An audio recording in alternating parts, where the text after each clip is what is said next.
All right, we're in. We're in. So Kevin is back. Did you hit roll on that one? Yeah, that was okay. rolling. Okay. Kevin is back from getting his taint waxed, so he's back in action here. But We now call that a twaxing. But now Nick is out. He's in Switzerland right now, taking Liberty Risk International, and I fucking hurt my back. Was there a pillow? Can you throw me that pillow? Yes. It's like the gayest pillow ever. You little bitch. But dude, I hurt my back squatting on Monday, and Squatting over another dude's face. exactly, yeah, that was it. And I had to go to the emergency room on Monday or Tuesday because I was like, I couldn't even get out of bed. I was so jacked up, dude. And I'm still getting better, but if I have to like move around or something, like you guys might need to help me up off the couch after we're done with this. Yeah, right. Dude, but the worst was like I went to the ER and the nurse was like, pretty jacked guy. I wanted to be like, dude, it's 455. It wasn't like it was a decent amount of weight, you know. I was getting crushed by 315 or something. But anyway, That's nuts. we are back, and Kevin, why don't you tell the world about our guest, Yoast. Yoast Janssen. I don't know if that's how you pronounce your name or not. But Actually, that's the correct way to pronounce it. But there you go. If they get my first name right, Yoast, then they go with Jansen's okay. Too. Yeah, I just remember, you were at 5 the same time I was there, and it was so fucking funny. People were like reading through like a jump manifest or something. People would be like, Joost Janssen. You'd be like, Juiced? Yeah. And you'd be like, yeah, bitch, I'm fucking juiced. To the gills. But, yeah, Yoast, good friend of mine, take it away. Welcome to have you here. I'm excited to be here, guys. Yeah, thanks for coming, man. So a little tying in all these little things too. Yoast, we're talking before the podcast. He actually did 3 platoons with Gut from the previous episode. Yeah. Yeah. So there's gonna be some tie-in with all these stories, and we're also talking about kind of the psychedelic stuff that he's into now. And it's anyway. There's some cool stuff. I'm excited to get into this. But we normally start at the beginning. It sounds like you have a pretty interesting time of buds, but let's set up like where'd you at the very beginning, like we were a kid and how that started. I was born a poor black man from Mississippi. Pretty close. A poor Dutch boy in Holland. So, I was born in the Netherlands, in Holland, and my family was afraid the Russians were going to take over Holland back in early 70s and decided to immigrate to Canada. So when I was 4 or 5 years old, not knowing a word of English, we immigrated to Halifax, Nova Scotia, which is, for those that don't know, way on the east part of Canada, not very populated. They threw me in kindergarten and not knowing a word of English, and I remember just sitting on a desk not understanding for the first probably 4 months anything that was going on. Jesus. Dang. And then watching Sesame Street, I learned the language good enough, and No shit. yeah. And here you are. Here I am. Here I am. But after high school, my dream was to be a paramedic, so I got a job as an EMT right out of high school. Well, before that, so what did your parents do? My dad was he taught auto mechanics back in Holland, and he worked for Volkswagen once we got to Canada and Halifax over there. So he did his whole career with VW. Cool. What was your mom doing at the time? She used to be a teacher, but her credentials didn't really work, so she was a stay-at-home mom. Okay, that's cool. Yeah, and then Brothers, sisters? I got I got one younger brother, 2 years younger than me, and 2 adopted sisters. Oh, cool. That are younger as well. After you moved to Canada or before? Oh, yeah. right on. Yeah, after I moved to Canada. Yeah. Cool. And then, so how was the assimilation for your parents moving over? I think it was pretty good. It was a dream for them. There's a lot of changes because my parents were not religious back in Holland, and when we came to Canada, they suddenly became born-again Christians into a very strict cult-like version of Christianity. Wow. Yeah, the born-again's another thing. Yeah. Yeah, it's it's a version of Christianity that believes that they are the ones that are the only ones right. And I thought that's everybody. Oh, yeah, I think everybody thinks that. Yeah. It's like, No, that's like the Jehovah's Witnesses, right? like, you can't hang out with other churches. Like a non-denominational church would be almost as bad as just going out in the world. So you get kind of I was like, that's dude, gonna that's do going it, to I know. spill, bro. My back's hurting already. I gotta find a comfortable spot. Ooh. And part of that was no television growing up. What the fuck? Except for Sesame Street. Well, Sesame was Street after. was just to learn English, and then it got okay. taken away because they were still heathens for the first few years Wow. in Canada, and then they got converted to this new religion, and then no television, no holidays, no Christmas, no nothing. Damn. How did they get sucked into that? I really don't know. There was a neighbor that Drinking the basically- fucking Kool-Aid. offered them the Kool-Aid, and they Yeah. drank it, and just growing up, we didn't know any better, so we went along with it. So you're about 5 or 6 this time? Yeah, 5 or 6, about 8 or 9 by the time the religion really kicked in. What do you think about it at the time? At the time, I kind of went along with it, and then as it got more restrictive, I started rebelling against it. Yeah. So part of the religion is you can't really see women in a bathing suit, and I'm like, I want to be a lifeguard, so screw that. Yeah. So at 13, I couldn't swim, but I'm like, I'm going to be a lifeguard, so I joined junior lifeguarding. And you didn't know how to swim? Didn't know how to swim. Holy fuck.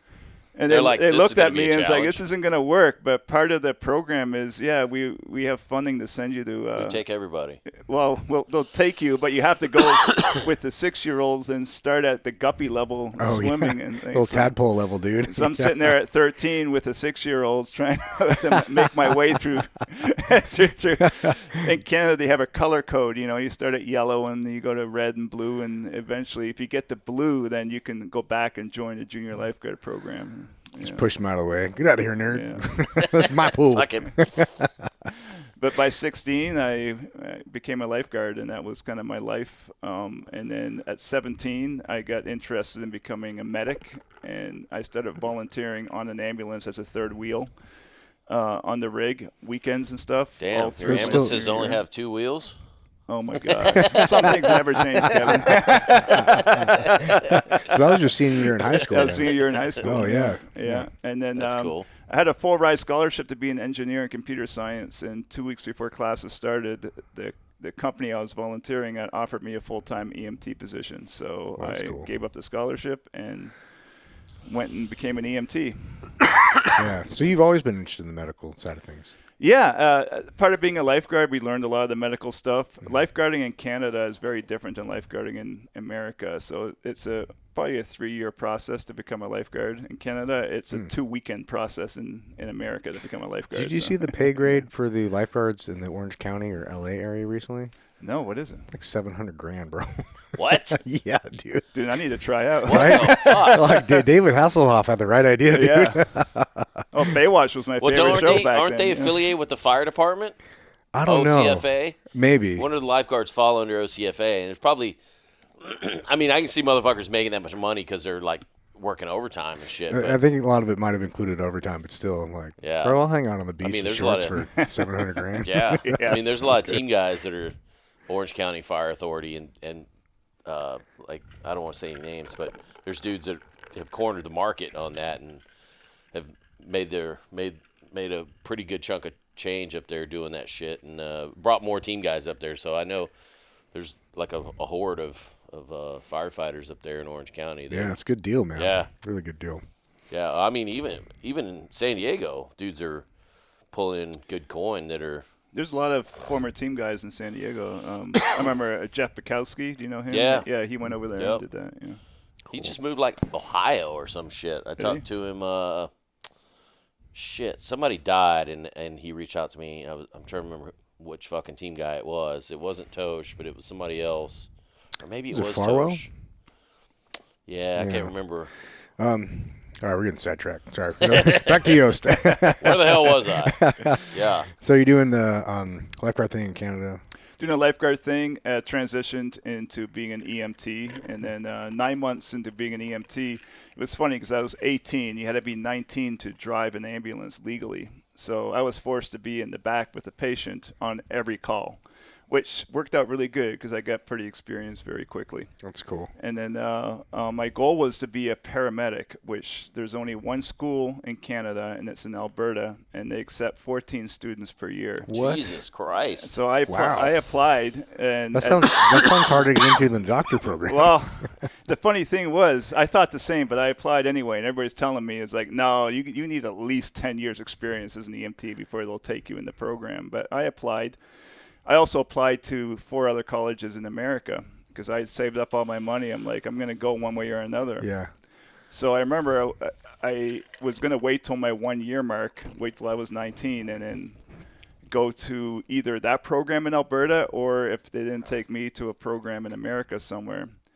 But then it was March, April timeframe, and I was only been working for like 7 months, still 18 years old.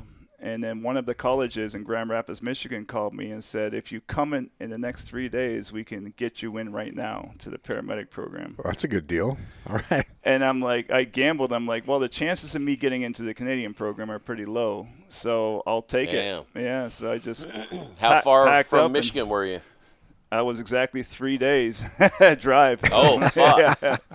Like, I'm here. Detour. I quit my job, broke up with my girlfriend, told my parents I'm leaving. Wow. And then packed up my little VW Jetta and took off for commitment, Grand man. Rapids, That's what Michigan. it takes. Yeah. Nice. That's cool.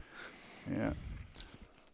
So then what? So you're in Grand I'm in Grand Rapids, Michigan. So I end up meeting the love of my life, finished a program, and got the job I wanted as a paramedic.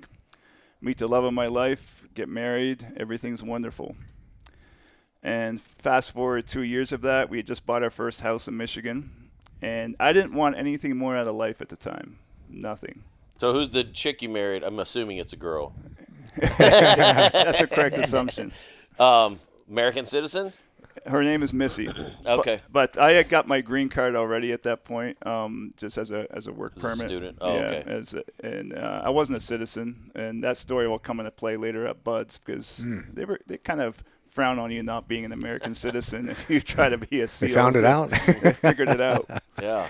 But we're 2 years into our marriage, and I'm on the ambulance, and they call me back to the office. And I'm asked them, it's like, do you want me to finish the paperwork? Because I know they're sticklers on the paperwork. And they're like, no, just come straight to the office. And I'm like, something's good. off. Yeah. And I thought, well, I'm in trouble for something because, Wow. and I don't know what it is. And then they say, come downstairs to the conference room. And then there's 2 cops sitting in the conference room. And I'm like, racking over in my head is like, what did I do in the last few weeks, and what did they catch me at? Right. You know? Going through the Rolodex. And then I sit down there, and they're like, your wife has been killed in a car accident this morning. Holy fuck, dude. Holy shit. Shit, man. Now I regret that whole it's a woman comment. Jesus Christ. Well, it was a woman. So fuck, man. I didn't expect that. Holy shit. That's heavy. And so obviously Damn. How old were you at the time? I was 22. Yeah. She was 22. Wow. And yeah. Damn. And we got That's a married lot at to deal 20. with that age. Yeah. And it's a lot. For any And age. it was a very good relationship. It was, she was definitely out of my league, so I don't even understand how it happened in the first place. And we were happy. We were doing good. We just bought a house. We got our first dog. I mean, like, everything was picture perfect in my life. Fuck, man. And then things went downhill pretty quickly after that. Like, I made a lot of stupid decisions for the next year of my life. And even got to the point where it led to me throwing parties at my house, drinking a lot. At one point, I almost killed somebody in the middle of a party. I used to carry a gun with me when I had a party, and this one party got out of control. There was supposed to be like maybe 50 people, and then next thing you know, there's 200 people around. Oh, wow. And this one guy started tearing down my screen door, and I'm like rehabbing this house at the time too. So like everything I work on, I don't want destroyed. Yeah. And this guy's like, for some reason, destroying my screen door, and I'm telling him to leave, and he didn't want to leave. So I pulled the gun I had in my waistband, and I didn't even point it at him. I just kind of held it in front, and most of the time that works. Yeah. And he's like, "All right, motherfucker, pull the trigger." And I remember in my head, I'm like, I wasn't suicidal, but I didn't value my life at all at the time. Jesus. And I'm like, what do I got to lose, man? And I remember because I raised the gun, I pointed at him, and I'm like, it was like 1 millimeter of re-decision going. It's like, let me just put this thing away and walk away from this. So yeah, talk about a life trajectory decision. Damn, dude. that was a moment. Like I remember I was shaking when I put the thing away. I actually called the cops on my own party, and they came, and there were 7 accidents within view of my house. That's how, and I'm thinking I'm going to jail because there's underage drinking at my house. There's 200 people, and there's 7 accidents, and not one person that crashed their car leaving Dimed you out. Dimed me out and said that's where that's they a got good us. crew, man. Yeah. That's a good crew. Yeah. Well, dude, you got to wonder, too, if there's like a fucking, after everything that happened in your life up to that point, if there was like a guardian angel sitting on your shoulder going, just put the fucking gun down. Like, there's other decision, you know, if there's some Yeah. you know. Your story doesn't end here. You know what I mean? Yeah, exactly. Yeah. Exactly. And I remember the next morning, I'm like, I started researching. I'm like, this is not good. She would not be proud of me right now. Yeah. And I'm like, what's the hardest thing in the world to do? And I'm like, I started researching. And then while I was rehabbing my house, yes. And then I listened to a lot of AM talk radio when I'm fixing up the house. And then there's this guy, G. Gordon Liddy, had a show on right after Rush Limbaugh. Mm-hmm. And his son was a SEAL. And he had Patches Watson as a guest, who wrote one of the few SEAL books out at the time. And he had mentioned, like, SEALs is the only place where you can go to boot camp and go straight into the screening. You don't have to be a grunt for 4 or 5 years. That's right. First. At the time, the Green Berets were it took like 10 years in the regular army to be able to apply to the Green Berets. Yeah, I think they changed that in, I think, the mid-2000s. But, yeah, it was a different pipeline back then. Yeah. It was. And then and I remember, and I'm kind of like, I log that information. The next day I'm working, I'm in the rig, and I see the recruiter, Navy recruiter. I pull the rig in, and I'm like, is this true? Can I just, can I just sign up and go straight from boot camp to BUDS? And he's like, let me check on it. And sure enough, it was true. So I'm like, yeah. He's like, oh, you're not here for me? Sees an ambulance in the parking lot. Shit, man. What year was that? That was 94, because I joined in 95. Yeah. Damn. So probably early 95 when that happened. So she died in 94. So it was early 95. And by Christmas of 95, I was shipped up to boot camp. God, man, I can't imagine dealing with. I mean, that's hard to deal with at any age, but I mean, your life experience at 22 is you're not so ill-equipped to deal with something that heavy, you know. And it's weird because I dealt with life and death every day. As you know, like I could some nights literally do 3 or 4 shootings, you know, where I have to treat. Jesus, and, dude. you know, because then Grand Rapids, huh? Yeah, there's every big city's got a ghetto, and you know, and so I was used to seeing death. I was used to reacting to situations and people's worst day of their lives. But when it happens to you, everything changes. Yeah. You know, like you don't think at that age your whole story is going to end that soon. Yeah, it's not something on your radar, you know. I mean, it's different now as, you know, older men, and you know, we've all seen so many of our friends die and other people die that it's not that it becomes easier. I think you just get better at navigating it. But I can't imagine going through something at that age, man. I mean, you're just still figuring out like life at that stage. Yeah, that's crazy. Oh shit. And I don't know what the right answer is. Is what I did the right answer? Because it was good therapy. You know, go to BUDS, get your ass kicked, and I felt a lot better. It's like, and I had the advantage where I'm like, you can't hurt me. Total you know 180. I mean? Yeah. You know, like, what are you gonna do? That's true. Yeah, nothing's worth what you've been through. Yeah. Like, let's go. And it's funny. It's like a lot of guys have an origin story. So they're not just the type with good parents and everything's wonderful and they decide, oh, I'm going to go to BUDS. It's like those kind of people typically don't make it. Yeah, there's usually a little bit of a rebel story to it, or there's usually a bit of an edge. Like it's very rare that you have like a really good childhood and then I'm going to go be a Navy SEAL. It's just like, well, it's either this or a biker gang. You know? No, it's like you have to be fucked up in the head somehow. You know what I mean? Yeah. Either your parents did it to you or life did it to you or something. Yeah. Yeah. So do you remember what it was that was a calling to you for the teams versus like because I mean there's other special forces too, and then but it wasn't the regular military was calling for you. It was that specific like challenge that you were looking for. Yeah, I wanted something that was out of reach. like something I thought I could not actually do, and then I wanted to find out if I was wrong. You know, I'm like, so I literally joined thinking I'm not going to be a SEAL, but I just want to go to Buds and see how many days do I last. Yeah. And I remember showing up there, you know, when I finally showed up to Buds. I was in class 209 and 208 was out there on the boats and in the surf, and I'm like, if I can make it to the day of first phase where they go out in the boats and get tumbled around in the surf, like, I'll be happy. Like, it'll be a good day. Yeah, dude. I remember that's fucking crazy. I remember I was checking into the team, or I was checking into Buds, and it was up in the fucking barracks, and they only had, I think, 3 boat crews left in the previous class. I was 219, so it must have been 218. And they only 3 boat crews. It was hailing on them. Oh, shit. And I'm like, wow, man. Fuck this. Like, what did I sign up for? Yeah. Yeah, it's pretty serious. Like, have shit. dudes in the barracks, like, ringing out. Like, what the fuck?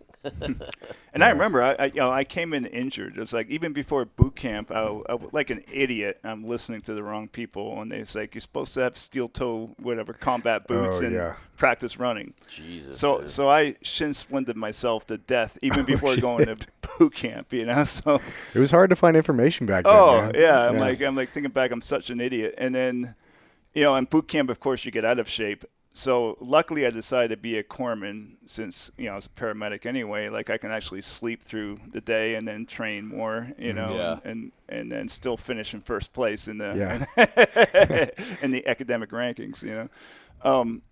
But yeah, like I remember I've got this injury, and then I went to doctors and everything, and they're like, "Oh, use these orthotics," and I'm like, and that helped. So I'm like, I put these orthotics in, that helped. But what happened? That turned into is this minute I started running on the sand, ITB. I tried Buds, iliotibial band syndrome. Yeah. And I'm sitting probably there. One of the few people that knows what that shit's you know called. what that is? Yeah. No, what was it? Something band? The iliotibial band syndrome. Yeah. And I was 3 days in the Buds. I tried Buds. I tried Buds. And I remember, like, it gets a lot of people, man. My leg, it would squeak so you could hear it. Like, you could hear it squeak. It was that inflamed. Gotta grease the wheels. And then there was an instructor that looked at me. He knew I was having a hard time. And I'm blanking on his name. You know who he is. This big, tall guy that would tell jokes all the time in the beginning. Is it Eshelman? First phase Yes, guy? Eshelman. Oh, he was such a character, dude. Such a character. I love that guy. And he would tell these jokes. It's like, he'd say, "Guys, looking good." And he's like, "Me, not you." He used to do all that. He used to tell all those jokes. That shit carried on into even when I was an instructor in third phase, dude. We'd do that shit all the time. Like, great job, guys. And their dude's chest get all pumped up, like, "Not you, us." And he'd show up in this little tiny car, and he's like, "Guys, come here." He's like, it's not about the size of the car the instructor drives. It's about the size of the instructor in the car. And he'd go, and everybody be cheering. You know?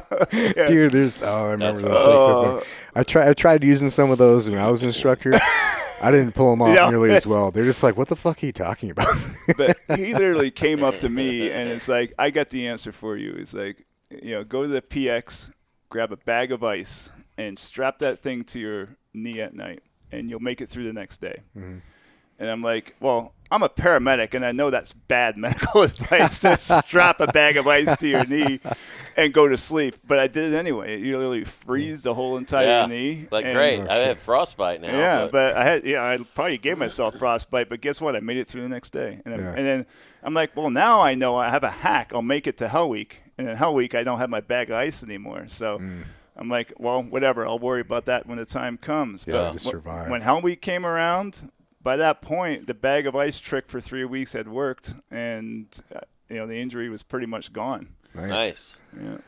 It's nice going into Hell Week. So where's the ITB? Connects your fucking outside of your knee, goes like up your ass. It goes up to your ass. Yeah. It's right up your ass. Yeah. God damn. Chris, right up with that wax taint.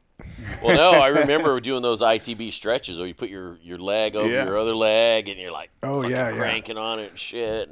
You got to keep that shit loose before you start, and you'll be all right. But, once it gets tight, man, no good. And I remember coming back as an instructor, like I ran a whole class in PTRR where because I've had every injury possible, overuse injury. So I'm like, I know the answer to every possible injury you can have. And I remember like meeting guys in Afghanistan that were my students. You know, I'm working for the CIA. They're in the platoon, and it's like, dude, I made it through because of you. Because you told me to build a slant board in my room, and I did it, and I made it through. You know, That's cool. Yeah. You're like, where's my fucking finder's fee? I know, man. 10%. Oh my gosh, it's like, yeah. But you know, not to dwell on buds too much, but I made it through Hell Week, but then I couldn't walk, run, or put weight on one leg, and didn't know what it was. So it ended up being dual stress fracture, one in my femoral neck and one on the opposite tibia. Dang. Jesus, Ouch. dude. I got that bone scan done like 2 weeks in the hydro recon, and the results didn't come out until the last day before we turned over to second phase. Of course. And like an idiot, I went to medical. They gave me the results. I took the results of first phase. And Wait till they're tomorrow, dude. Not tomorrow. It gets better than this. Not tomorrow. It was 20 minutes. If I had waited. Okay, so a guy came out with me, and I had gone to first phase and turned in my paperwork, and they rolled me post-Hell Week. So that means a 2-class roll because of the stress fractures, because those extra 3 weeks would have, you know. I could have made 210 had, you know, I waited 20 more minutes because another guy came out with the same diagnosis. And I stopped him. I'm like, go walk around for 20 minutes. Wait till they officially transfer the class to second phase, then turn your shit in. Oh, shit. Sure enough, he got a one-class roll. Yeah, a one-class roll. That's such a dick move on the instructor to not give it to you, though. I know. Dude, I wound up doing that shit, too. I started in 198 and rolled into 200. I had like a fucking chunk out of my hamstring, But, I mean, I'd been in second phase and was like, not that I was a great runner then, but it's like slowly, it's weird. I don't know why I can't run fast. And then, like, slowly was running slower. And then next thing I know, I'm getting beat by, like, Lieutenant Tan, the fucking, the Singaporean. Oh, yeah. And they're all like, fucking Kent, come the fuck You're getting on. beat by a little You can't foreign get guy. beat. Yeah, you can't get beat by the fucking Singaporean guy. And then, you know, they were like, finally, they're like, all right, dude, what the fuck? And went to medical, and they're like, yeah, you're fucked, bro. Like, your leg is not good. Yeah, that's the thing, man. The good thing is I did hydro recon twice, and 209's hydro recon was god-awful because early on, Dan Fowles got separated from his boat crew during, you know, that release thing where you scoop people up in the bay with the boats. You know, Cast and recovery. Yeah, he had gotten separated from his boat crew, and because of that, they beat our class, and then hydro recon was pure hell for the remainder of the time. Thanks, Dan. Yeah, thanks, Dan Fowles. Yeah.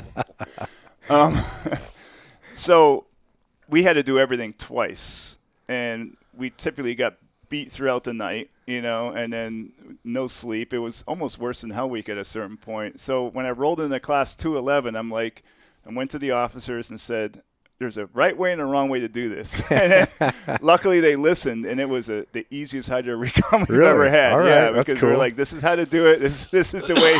This is the standard they expect. It's and I'm hit or like, miss if officers listen. Yeah. Yeah. Like, Oh, man. what do you know? No. Fucking Dutch boy. And the crazy thing was that rolled all through second phase. Is like, you know, 211 second phase was the easiest second phase probably any class has had for in that era, because we, you know, in second phase they take you out to the demo pit sometimes. We didn't even have that. Like, there's nothing they can call on. Oh, us. the jock up. Yeah. Yeah. That's right. Yeah, Put everything we you didn't even have own that. in a fucking sea bag, and we're going to the fucking demo pits. Yeah. So for those of you guys listening that don't know, so jock up in second phase, like first phase is Hell Week that you fear, but I mean, you know, you got to go through it. The worst thing about second phase is jock up is like a horrendous beating. It's like famous through butts. You're like, you don't want to go through jock up, but most classes end up fucking up. So what happens is they have this big board that has the words jock up on it, and every time the class fucks up, like, oh, there's a J, fuck up, oh, there's an O, and you're just, every time you're running by this thing, like, oh man, we're getting closer to getting beat. And most classes end up having to go through it. But what it is, it's or at least in my class, 219, it was they would put you in the twin 80s, and then you had your mask on with water, and then they just beat you and make you walk like around with like your fins, and it was just a horrendous beating for like hours and hours and hours in your wetsuit with sand. It was not something you want to go through. So in second phase, when you get like jocked up, but some classes got jocked up twice because they fucking so bad. So imagine, we thought we'd have at least do it once, but we made it through all of second phase, no jock up. Like we were tight, and we went into third phase cocky as hell. Like our classes, and we had a small class, it's like 20 guys, you know, because it was a winter class, so we lost a lot of guys in Hell Week. Yeah. But because we had an easy second phase, there was a few turds that came along. You got rollbacks. You got rollbacks, and then you got one guy called Ben Abear, and I don't know if you know who he is or not. I know Ted D. Bear. No. Different guy. This is a kid, so I'm not making this up. He had told the instructors he was Patches Watson's son. I think I heard about this. Yes. Yeah. Oh, dude. Which, come to find out much later, he lied about. He has nothing to do with it. Was this the dude that went to Team 1? Yes. Okay. Yes. So he was in my class. Isn't Patches Watson a black dude? No, he's not? He's a Vietnam era SEAL, yeah. And he wrote the only You're book thinking at the time, yeah. Patches O'Houlihan, the dodgeball guy. Yeah. Who's not black either. That must be it. But he can hit you with a fucking wrench. that guy fucked up our perfect record through second phase, and third phase was pure hell. We're over there, and they caught half the class cheating at land nav, you know, having coordinates we shouldn't have, and then it all went downhill from there. It didn't get any better. And that was all the brown shirts, man. The brown shirts that we'd get helping us in third phase, like typical lazy instructors. Because I remember when I was in third phase as an instructor, dude, we'd have our brown shirt rollbacks who'd come and help us and like, hey, you know, instead of taking the fucking time to go up to the peak, like, hey, run up to that peak and, you know, totally paint this fucking post. And then, of course, these motherfuckers later would be like, oh, I know exactly where that's at, you know. So. I mean, this guy had balls. It's like he told his wife for years he was a SEAL. And now, of course, he's in BUD, so how does he explain that? Yeah. So he told his wife, hey, I'm an undercover SEAL going through BUDs to bust some kind of crime thing going on or something. And she believed it. Oh, my God. Wow. Yeah. Like, you can't make this shit up. And he's fucking up every day. Like, we would come back from land nav, run the O course, and run to the demo pits. He didn't clean out his ruck. So there's MRE wrappers falling out of his ruck as we're doing the run to the demo pits, so the class gets beat. That's just fuel for the fire. And then, So you're saying that's frowned upon. No.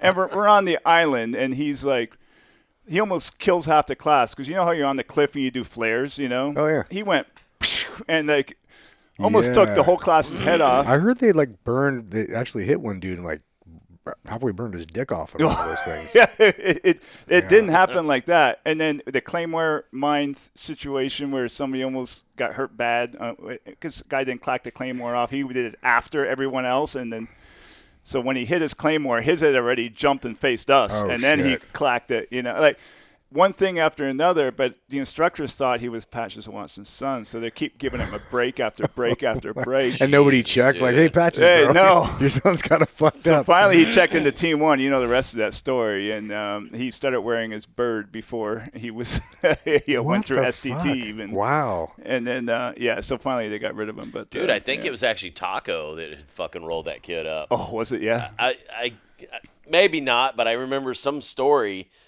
to where the kid got in trouble doing something, and some kind of ARI, and like, hey, fucking be in front of the CMC's office, whatever the fuck it was.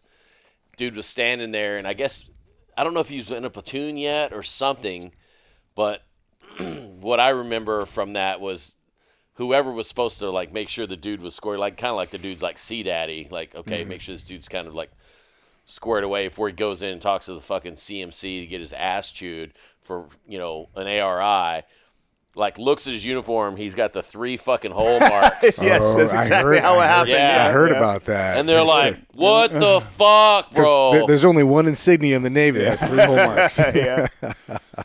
So and he would pull shit like they do one final hydro recon in third phase, and we're about to go out and do it. They check people's canteen to make sure it's full. Typically, his is warm. He filled his damn canteen up with hot chocolate, and so we got beat until so this is crazy. We got beat until the sun comes up, like a good 8 hours, because we were launching around midnight or 10 p.m. or something. Sun's up. We're still getting beat on the grinder. Then they launch us to hydro recon, and we're out doing the hydro recon. Hydro recon suck, bro. And we're supposed to do it at night, but it's daytime, and all of us we've just been literally beaten all night. We're looking down, and there's like 80 sharks down below us. And we're all looking at each other. It's like, should we tell the instructors? This is off Coronado? No, this is in San Clemente. Oh, yeah, San Clemente. Yeah. And we're looking at each other, and they're like, and I think like they're the, what are they? The white shark? No, the blue shark. They look like a mini great white. You know what I mean? Yeah. Like just, but they're way down there, like 30 feet below us, and they're just swimming. They're not coming up to the surface, and we're looking at each other. It's like, should we tell them there's like 80 some sharks down there, and then they're like, I'd rather deal with the sharks than go back in and tell the instructors. Than to deal with the instructors. We're like, let's just go through the motions and finish this hydro recon, Dude, for real. Yeah, for real. But it was in third phase, and the final week of third phase, you're doing these mini ops. You plan an op, go out on an op, and then they called me in, and they're like, I'm sorry, we got to pull you out of the class, and, you're no longer going to be in buds. And I'm like, what? Yeah. And then what week of buds was this? You were in third phase? Third phase, 1 week left of the island. Holy fuck, bro. That's 1 week from being done. 1 week from being done, and 2 weeks from graduation, because I think we had roughly a week when we got home before graduation. You got back. And then that was kegger hell week. Did they give you the information on why at the time, or they're just like, hey, come back? They were like, yes. They were like, we're processing everybody's orders for jump school, and yours got flagged for not being a U.S. citizen. Now you tell me. And then I'm like, oh. And it all came back to me because I remember something early on, and then I just kind of dismissed it because I got my orders. So I'm like, it should be fine, Yeah. And then they sent me to the airport. Let's go wait for a plane. And then, some brown shirt guy drove me to the airport, and I sat there for like 4 hours waiting on the plane. Then the guy comes back and picks me up and says, the plane's not coming today, come back.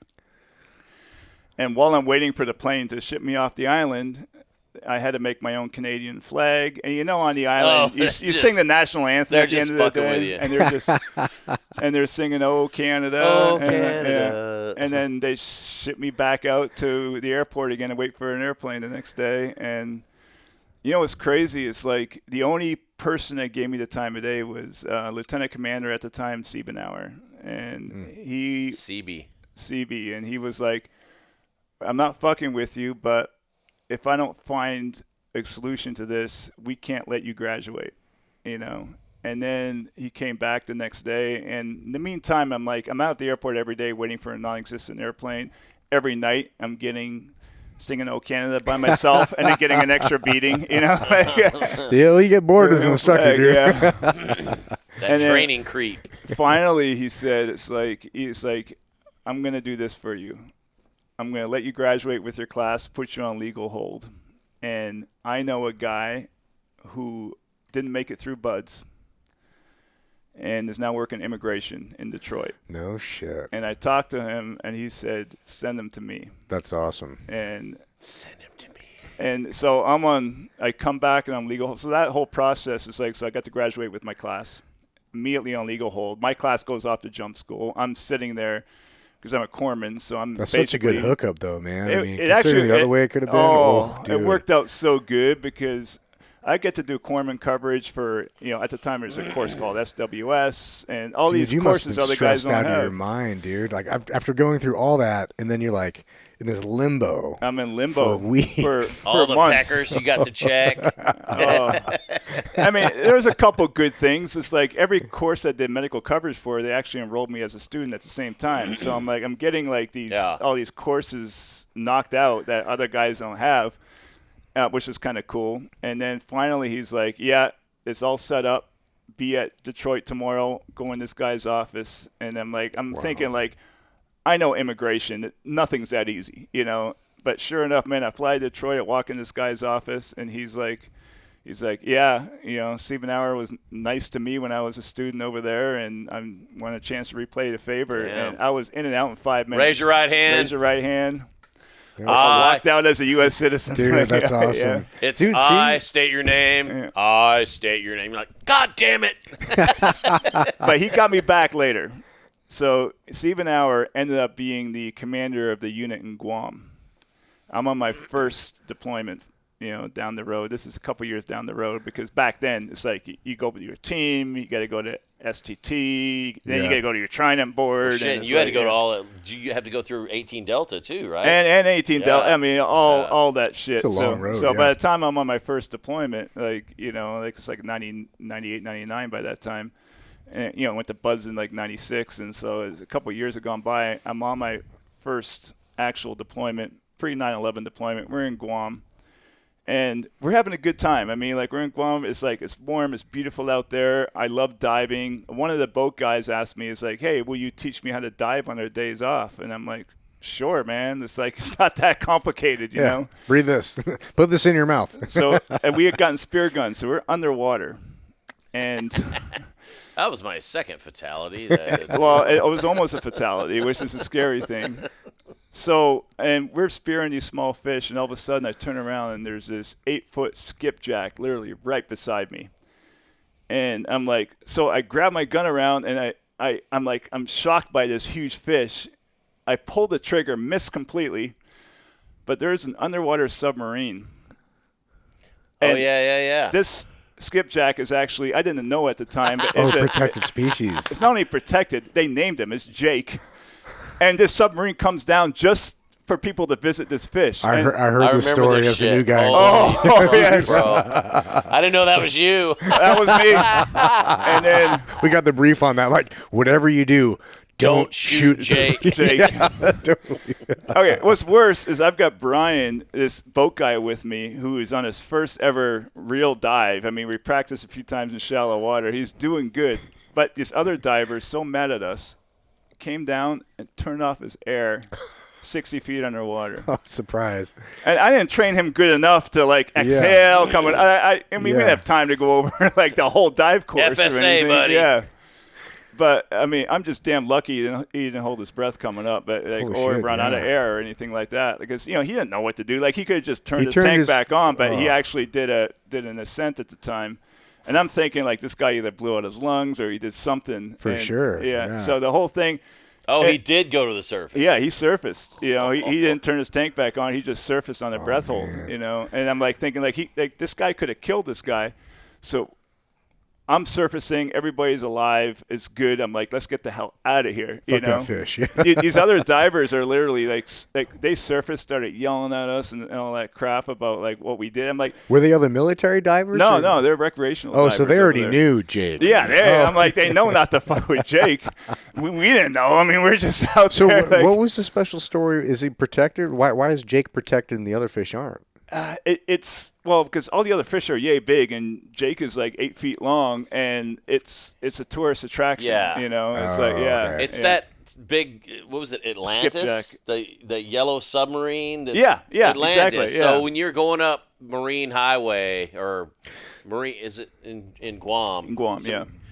There's that place on the right, and it's dude. You see like millions of like Japanese people there, or used to, because that was like. Guam is like Japanese Hawaii. Dude. You see all these people.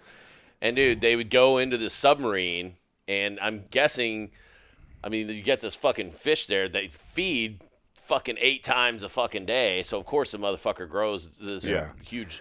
So, I think it just got to it's like a proprietary, like, this is our pet it's like our fish. pet. Oh God. Okay, so it wasn't actually like protected species. No, it wasn't. federally. It wasn't that. It was just like Just one of those things. total localism That's kind of a funny. situation. Yeah. It's like, oh, nobody will kill So Jake. And I'm like, we thought we were like, don't tell anybody a word. So somehow Siebenauer, who is the commanding officer of the unit, found out about it. This is during the weekend.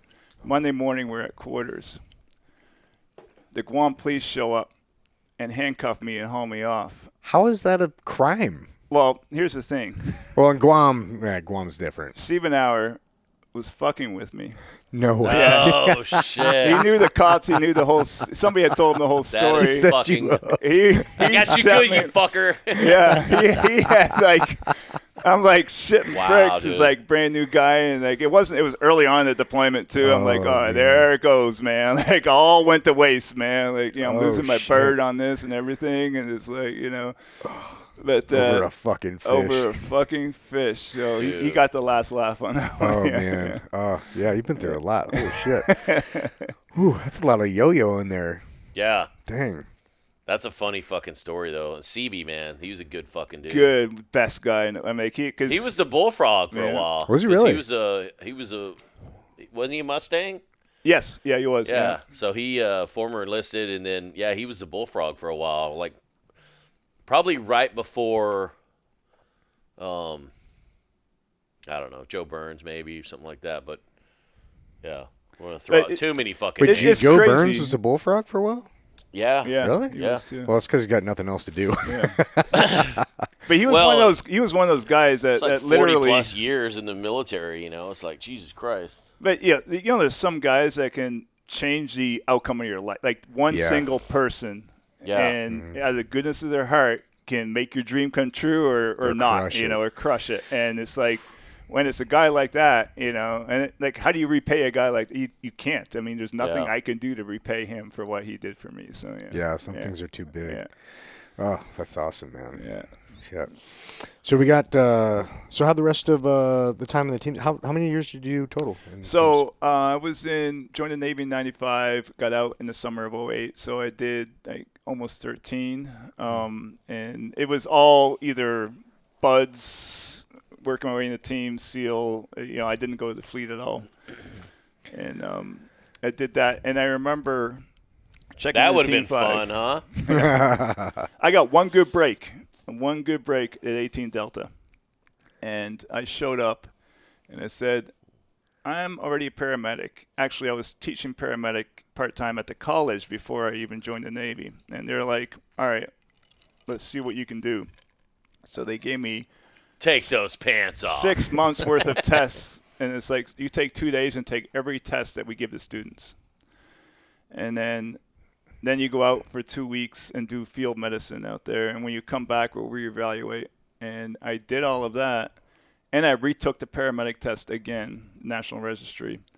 And then they're like, well, you can graduate with the guys from 209 that originally, because all the legal hold stuff got wiped out Oh, and shit. everything. Oh, dude, so you like, graduate with it. Yeah, that's all fucking the 209 crazy. guys. Catch back album. Yeah. That's cool. And they gave me my orders of choice too, and because I'm like, where do you want to go? I said Team 5. I mean, who doesn't want to go to Team 5? Right. I mean, Totally, dude.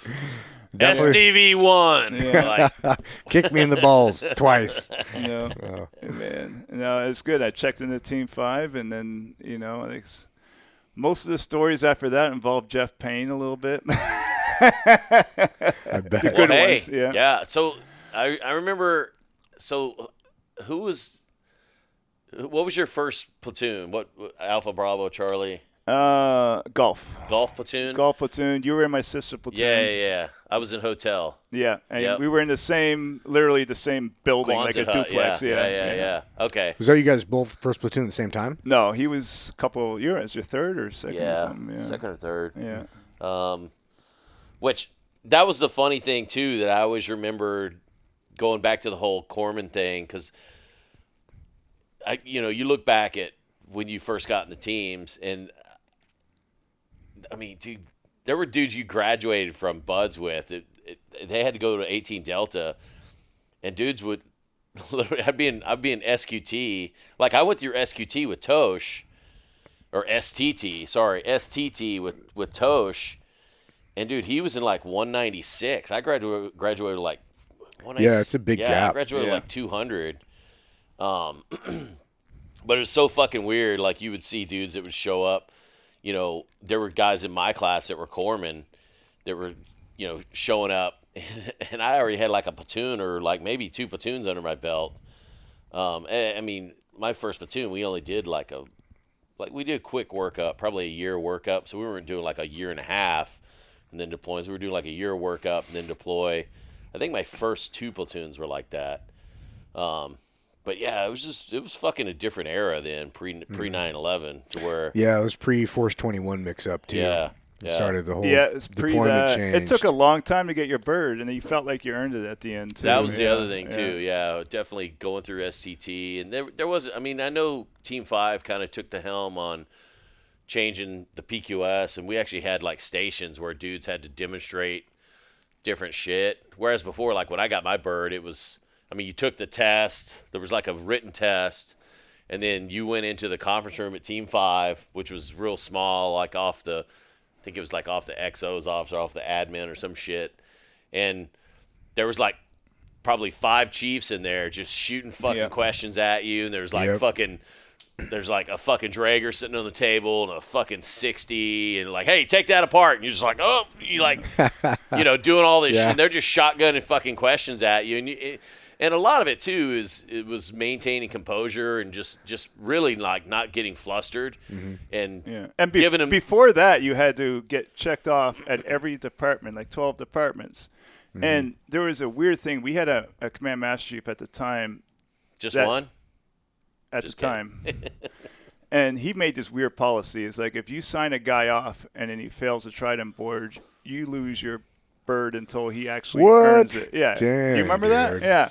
It was the weirdest thing. And so there's only guys like Indy would sign your shit off because he didn't give a fuck. Indy probably didn't have his bird. He's like, sure, guys, come over here. Fuck do I care? Guys like Jeff Payne and Indy were like, I don't give a shit. I'll sign your shit. But no one else would because it's like, that was a stupid rule they had at the time. So dudes would run from you like the fucking plague. Oh, yeah. I remember going through that at Team 1, and we had similar stuff.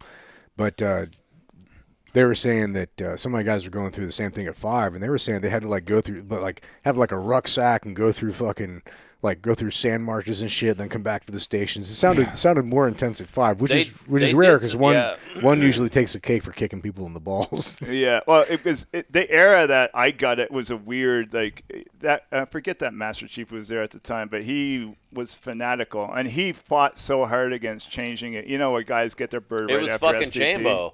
Yes, yeah. Fucking Chambo, man. Yes, Chamberlain, yes. Yeah. And he had something up his ass where he wanted people to like really earn their trident, and it was like, he made life difficult. Of course, exactly when I wanted to get my bird. That's that's when it started to change too. Because I remember I put one of the guys. He was actually a new guy in the platoon, the DPV platoon.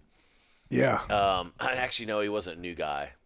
He was a new guy in the platoon before that, but they basically I think he deployed and then he came into our platoon, so this would have been his second platoon. And I remember I had him on the fucking trident board because you would go to different stations, and so I had him for the air portion of it.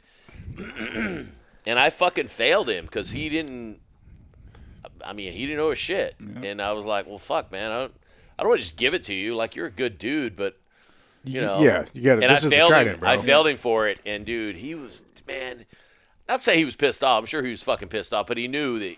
I talked to him about it years later, and he was like, I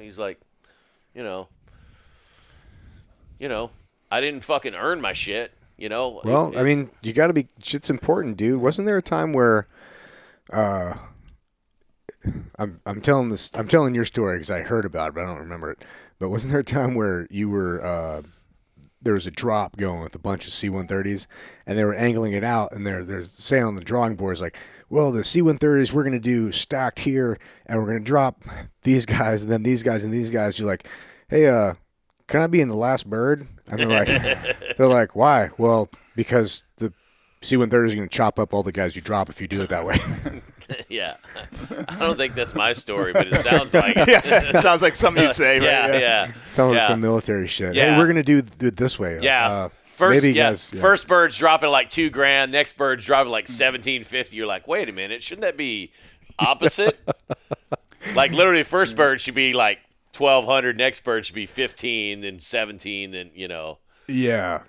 That's It's, pretty fucked up. military But I tell you, stuff, dude. Team 5 is a cool team to check into. I checked in on crutches because I broke my pelvis on the final jump. Jesus Fort fucking Jesus, bro. Christ. Yeah, but that's a whole nother story. But and then That static line jump? last static line jump. So you went to 18 Delta before you went to No, actually, so I busted my pelvis on the static line jump, went to 18 Delta, made it through 18 Delta in 2 weeks. Oh, yeah, on that's crutches, right. on crutches, because it's Wow. like Shit. and I go out in the field on crutches and everything, and I'm like, Dude, you fucking your then nickname should be full fucking benefit. and bro.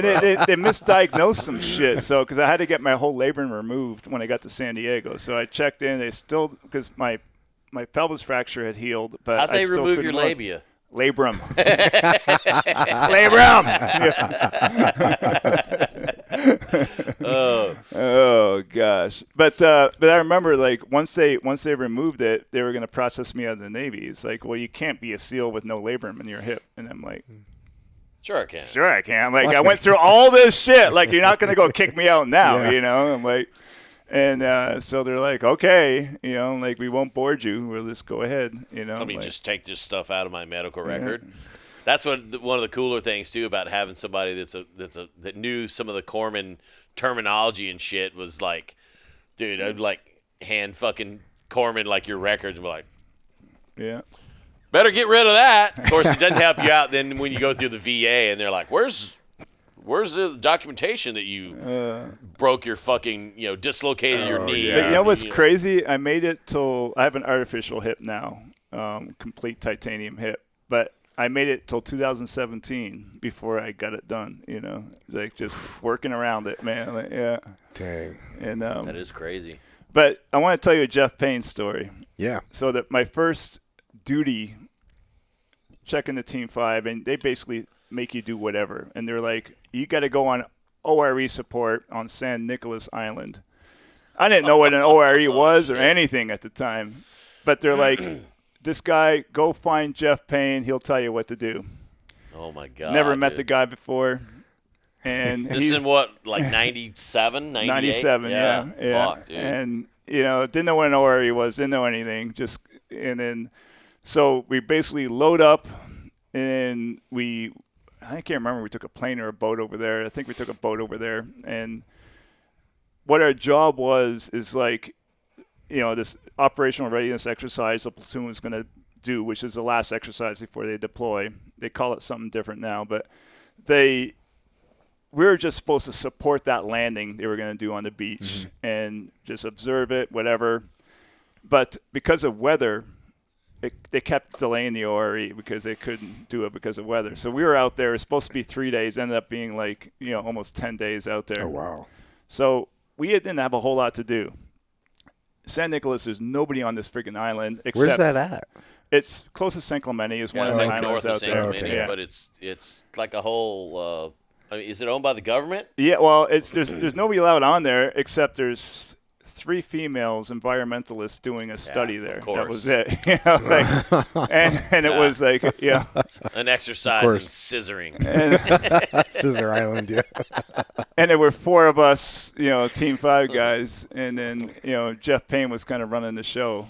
And so his idea was, hey, this is what we're going to do. So every day we're going to go out, and he found these lobster traps. It's like, we're going to set these traps, we're going to bait them every day, and we're going to have lobster every night. So, Sweet. and I'm his bougie boy, like new guy, like, tell me what you need me to do. And Let's do it. And we're out there, we're swimming out there, and then he's got this like bait bag, full of like bait. So we would go down, we'd dive down, bait the lobster traps, pull out any lobsters. And that was our daily thing. So one day, Jeff and I are out there, and he always held on to the bait bag. That was his baby, you know what I mean? Like he controlled that. And then all of a sudden, he hands it off to me. He's like, hey, hold on to the bait bag real quick. And he starts swimming ashore like a madman. And I'm like, what's going on? I turn the other way, and the shark had clamped onto the bait bag and was shaking his head back and forth. And I'm like freaking out. Like I've never had a shark encounter that close before. Wait, Yeah. he handed it off to you and then jumped in the water? No, we were in the water. Oh. We were a good 50, 75 meters from shore. Oh, shit. Diving down to bait a lobster trap. Here, hold this new guy. Hold this. And he swam to shore. Shit. The shark attacked me in the bait bag and Jesus just bit the bait Christ. bag. Dang. I don't know why I didn't let go, but I didn't let go. So You fucking motherfucker! It's my lobster, bitch.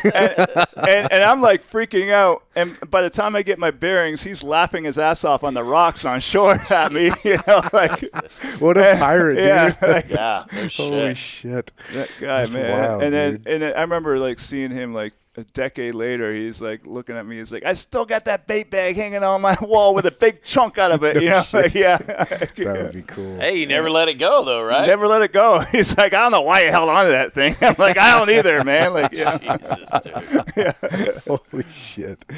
Oh, That's man. awesome. Yeah, one of the things for the listeners here, one of the things we've been thinking about doing is having like a memorial episode, because some of these characters are like, Our characters. they're I mean, everybody has a story about some of these guys, you know, like Kyle Paulson, Jeff Payne, like some of these just indie, yeah. legendary characters, man. So we're thinking about doing an episode, like a I said all memorial these dudes are episode. from 5. Yeah. Yeah, that's probably the reason. Yeah, once you tamp down. Yeah, we're considering doing an episode where we get people from that knew them, you know, and we just tell stories about the person. You know how Gut told a story about he's got all Jeff Payne's guns and how Yeah, he went yeah. on it? I have all Indy's guns. No and way. it was a very similar story. Seriously? I'm like, yeah, I've got all Indy's guns. I've got like all his shit in my safe right now. Because we were instructors together, and he's like, dude, like. Yeah, tell that story. How'd that I go? mean, it wasn't even that funny of a story. Like it wasn't like a great story like Gut had. He basically was like, come on over. I'm getting rid of my shit. And I'm like, what do you want? And I think I gave him like $2,000, and he gave me like, I don't know, 7, 8 guns or something. And Shit, was he heading out of town or something? What was he doing? he was in a weird place at the Fucking time, man. Running Yeah. from the cops. Let's go live at Slab City. I think he wanted them out of the house anyway because something was going on. He was in and out of treatment at the time, and it's like because I knew him at Team 5, so later on he was an instructor with me, and it's like, it's like, dude, make it to retirement, man. I was like the only thing, Yeah, like make it to no shit. retirement, and like they just don't fuck up, and it's like, but he would show up drunk in front of the students and things like that, and then we're trying to cover it up, and it's like, Dude. Yeah. Yeah, when somebody's self-destructing, it's so hard, especially when like everyone else sees what's wrong, yeah. and you're trying to help them fix it, and they're just like, Yeah, and we all know what kind of guy he really is down deep, and he'll give you anything. Yeah. Like you ask him, he's like Jeff, like the most giving person you'll Yeah. ever meet. Where it's like, I'm like, dude, like no, like don't, I don't want anything from you. Like don't give me anything. We're trying to. This is your turn to get help from us let's here. help you. Yeah. Fuck, man. Yeah. So anyway, that's something we're considering doing. I don't know if we're gonna put it together or not, but it's on the back burner. I'd like to move it to the front burner sometime. It'd be pretty fun to do that. I think it'd be Yeah. awesome. You pick a few key names. I think Jeff Payne should be the first episode. Inaugural. Yeah. Yeah, Inaugural Memorial episode. Yeah, that'd be Yeah, nice. because I think you get a lot of guys that come and show up for that, and just get everybody to give one story, and then, Yeah. I think we'd definitely have to have. Sorry, I didn't mean to cut you off. But I think we definitely have to have like a full-time camera crew, and like, I mean, we definitely have to dig into the support it would need to, because especially you get like 10 dudes in a room, and you got to make sure everybody's not talking over and like, like, okay, now your story, and now you have somebody that's controlling. We're gonna have to camera, limit you have it. Yeah. Put a boom up, and then you pass a microphone around, or Ooh, that's a good idea. something, Yeah. If you don't got the mic, shut the fuck up. exactly. it's like the conch in what's Yeah. that? In the story. That's a great idea. Yeah. Lord of the Flies. Yeah, Lord with of the flies. Yeah. That's a great idea. We got to have a mic, because team guys are like, my story's better. My story's Shut the better. fuck up. Dude, Yeah. it'll be a fucking brawl, I've got dude. 2 more Jeff Payne stories. Yeah, let's go. One of them, he's the only guy I got into a physical, only team guy I've gotten into Hey, a no shit let's take physical a fight 2-second with. break. All right, we'll clap back in. Yeah. For the editors. Oh my god, dude, I feel so much better now that I can move. I guess I took some of the muscle relaxers right before. Oh, they're kicking in now. I thought you should say you got some fucking lubricant here, some booze. But now I feel like I can move. Oh my god, dude, this has been the last couple of days has been terrible. I got to show you this picture that we're not going to post, but it's me. The only comfortable position I could find was I was laying face down on my kitchen table with my feet hanging off. It was the only thing that like brought the pain down to like a 1. It was so fucking miserable, dude. But Are you gonna stay sitting like that? Because I'm gonna have to change that camera. Oh, it's okay. I'll be short. But you were telling a story earlier. I wanted to add in a Mikey Sauer story, but I had to be animated to do it, and I couldn't freaking move off the couch. So, I worked with Mikey Sowers doing VBSS for a period of time. Oh, dude, when he was doing that T-shirt thing with you. Yeah. Man, I love that guy. So we were roommates for a long time. But speaking of pulling a gun on somebody at the party. Oh, shit. So this is when Mikey, well, anyway, I'll tell you a story. So we were roommates, and we had a big 4th of July party that, actually this is kind of a long story. I'll just tell the whole story because it's kind of fucking funny. So we were roommates with Glenn. You know Glenn Baden? Now Glenn Hansen. Yeah, so us 3 were roommates and all single, just raging like you'd expect, and it was a nice place. We had parties all the fucking time. So we had a party on 4th of July, and this is back when you could drink on the beach, like maximum party effect. And so what happened was we were kind of known for throwing parties, so people would just show up. So we had, this is not a big place, and we had probably 70 people at this house. Like, it was pretty fucking packed.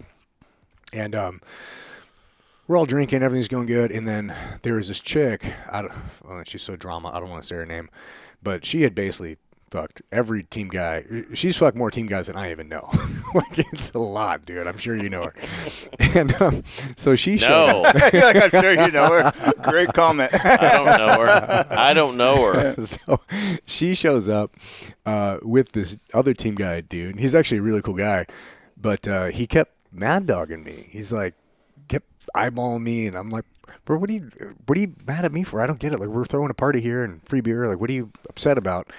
And so finally he started talking. You fucked my wife. Something like that. So I found out later what it was. So basically this chick I wasn't dating her. Nobody was dating her. I was just fucking her. But she was with this guy, and apparently he thought that he was dating her, and then mad that I was banging her or something. He thought I was banging his girlfriend. I'm like, bro, this is nobody's girlfriend. What are you talking about, bro? This is not your girlfriend. She's community property. I have the 1149. I've got the 1149 to show it, buddy. Dude, for sure. So he starts talking shit, and I'm like, dude, I'm trying to be nice. It's a party. We're throwing our house. And finally, so we're out on this balcony. It's not a big balcony. It's like, basically the size of this. And we've got probably 15 people on the balcony alone. And this guy's just talking shit. And finally, I'm like, dude, fuck you. So I just elbow him in the face. He gets knocked out. So then everybody, like Joel Lambert's out there, and my boss that I bounced it brick by brick because I had no money. I was like $20,000 in debt from all this other shit. So I was working as a bouncer brick by brick for $10 an hour. So my boss was there, and then all these other people. And all of a sudden, as soon as I elbowed this guy and he got knocked out, everybody started fighting. Like, chicks were, they didn't even know each other. Everybody started fighting. I thought you were going to say everybody started clapping. No, the whole party started fighting. Like, every fucking party. People didn't even have beef with anybody. They're just like swinging. Girls are pulling hair. Guys are fucking. Joel started putting my boss in a headlock. I'm like, what the fuck? Stop, bro. Stop. And so it gets fucking, figured out. And ends up this big thing. I end up knocking this guy out like 3 more times, and then he falls down the stairs. Christ, it ended up being kind of a big deal. We made up later. He's actually a really cool team guy. I just didn't realize at the time that the story that he was being fed by this chick. Of course. I was like, oh, okay, that makes sense now. But anyway, I love you, baby. Totally. Yeah, I'm the only one that's. Yes. He totally took advantage of me. He roofied me. So we're in. Anyway, it's 4th of July, and side story to this.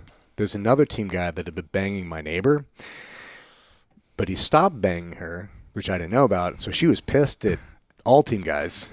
Because we're friends with her ex now, she called the cops. So, hold on. What happened was everything's already done. It's typical Mikey. Everything's already done and, like, settle down. And Mikey comes down the stairs with this big fucking 454 Casal, like dirty, hairy thing. He comes bigger than him. It comes down, what the fuck is going on? What the fuck you guys doing? We're like, Mikey, bro, like, get your fucking hand cannon away. Like, put it away. Is that thing even loaded? It's fine. I'm like, holy shit, dude. And so we're like, okay, everything's getting settled. And then the fucking cops are knocking on our door, and we're like, what the fuck is this? You know, it's 4th of July. Everybody's partying. We're like, what the fuck? Why are they paying so much attention to us? So we found out later that because this dude had stopped fucking our neighbor, she was pissed. She called the cops and told them the 2 chicks pulled guns on each other at our party. So then that's the story the cops get, which we didn't know because we didn't find this out till later. And so they're trying to knock on the door, and we're like, what are you talking about? Like, no, we're not coming in. And fucking Joel is like up on our balcony. He doesn't live there. He's like, fuck you, pigs. You'll never come in. Oh, my God. Dude, totally. Like, it's not your house, dude. And they're like, call the SWAT team, bitch. totally. I smell bacon. You're like, he was being such an asshole. And so they're going to fucking knock the door down. And they were. I mean, they had guys stacked on the door. They were going to knock it down because the story they had is 2 chicks pulled guns at each other. They got to go investigate. So they were going to break the door down. And Joel's like, fuck you, pig. I'm like, Jesus Christ, Joel. So Mikey's like, I'm going to jump to the next balcony. So Mikey's like, fucking Jesus Christ, calm the fuck down. So he goes and opens the door, immediately gets like snatched out. Gun in hand. No, I'm just kidding. Right? Well, no, we hid it under the bed. So then they never looked there. Yeah. It's between the mattresses. So what happened was the cops come up, and I get sucked out in there too because anyway. But before we're going out, I say to the guy that I just got in this fight with, and everybody could hear me, and Mike and everybody, like, hey, the story is a bunch of fucking gangbangers came into our party. We asked them to leave. They didn't leave, and we got a big fight. Everybody got sucked out. Mikey got put in the back of a cop car. Oh, shit. Fucking Joel got rolled up. Like, everybody got put up. Turns out they ended up raiding the apartment at gunpoint with a bunch of, like, you know, extra cops, like not the regular cops, like the extra cops for 4th of July weekend. We had a helicopter overhead. We had the entire block blocked off. So Mikey's in the back of the cop car. They never put cuffs on me, which is weird. You never take me alive, pig. They probably ran out of fucking handcuffs. Probably did, dude.